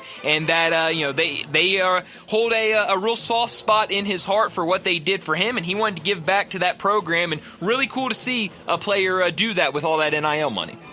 It is. That's not the rule. It's the exception, but it is Absolutely. very, very kind. What I learned today got confirmed last night. Packers 2-0. and Micah Parsons dominating on defense. Count me as being stunned. Yeah. Just another bad decision by gas bag Jerry kidding. Jones. He needs to just go beg Jimmy Johnson, even at 81. Jimmy, come run the Cowboys for me. Something. I don't know. I mean, Brett, it's been hard to watch for 2 weeks, Mike out I think there I for kind the of Packers. mixed Frank Broyles in there with Jerry Jones. Yeah, no, that was didn't I? definitely your Frank Broyles Okay. impression. I'm sorry. It absolutely was. It's late. It is. It's late on a Friday. That is for sure. Well, Brett, I'm going to go right there with what I could have done without today. It's the fact that now every Sunday, or in this case, on Thursday, I have to see Micah Parsons running around looking like he's having the time of his life. And I know. you can tell watching it, he is playing with a chip on his shoulder, a massive, massive chip on his shoulder. I mean, it's crazy. And it doesn't help that because this is a Cowboys story that every single time he's on the field, you get like 15 close-up shots of him throughout the play. I mean, he is the center of attention right now, but he's playing well. And then you've got quotes like this. The Tiger of all time. I mean, it is incredible. But then you get quotes like this where Jerry Jones says the Eagles' Jalen Carter ejection evened up the Micah Parsons-less Cowboys. So you have to have the best defensive player on the other team taken off the field so that will even out. So you're basically admitting that your defense is not very good. Yeah, I mean, it gets from bad to worse, Brett. It really does. I could have done without. I think he's great. You know how much I loved him from the performance 2 years ago here. But let's slow down a little bit on Jaden Daniels walking into Canton just yet. Just 2 games, and he made the stat line look a little bit better late last night. But last week wasn't spectacular. He could be having those sophomore stumbles that C.J. Stroud experienced last year with Houston. Yeah, he definitely could. And I mean, Brett, in that first half, we talked about it earlier. I mean, Washington could not move the ball at all. They couldn't. Against the Packers. And Brian, it's akin to baseball. That second time through that batting order, this second year, a lot more playing for him this that year. film's out That's there. respect. Oh, it absolutely is. And he showed it last year, and teams are now having to prep for Jaden Daniels and what he's going to bring to the field. Where are you beaming this weekend? Tomorrow, alongside Gary Darby in the best place on earth, the Grove at Ole Miss. Pregame starts on this radio station and 560 and 98.5 FM at 4 o'clock. Kickoffs at 6. David Kellum and Harry Harrison with the game call, and John Darnell on the sidelines. Ole Miss and Arkansas, I invite everybody, both sides, please come by and say hi to me tomorrow in the Grove. Yeah, that's definitely going to be a fun one. Beam me to the Tigers game tomorrow morning, 11 o'clock on the road against Troy. We've talked about this game a ton. I'm worried about it. I think this is a tough spot for the Tigers, but I do think they can get that win and cover that spread. Should be a fun one tomorrow morning. We'll watch a lot this weekend. Can Bama do to Wisconsin what they did to Lou Monroe, Georgia and Tennessee, A&M at Notre Dame, Tigers and Troy, like you talked about. Diego Pavia against Lenoris God Sellers in the big Saturday night game. LSU and the Gators, and then Sunday in the NFL. And will we see Jackson Dart get some playing time Sunday against the Cowboys late on Sunday afternoon on Fox, right where last year ended, Philly at Kansas City? Yeah, it's going to be a fun weekend. Plenty to watch, but that's all the time we have. Enjoy your weekend. We'll talk to you again tomorrow, Monday afternoon.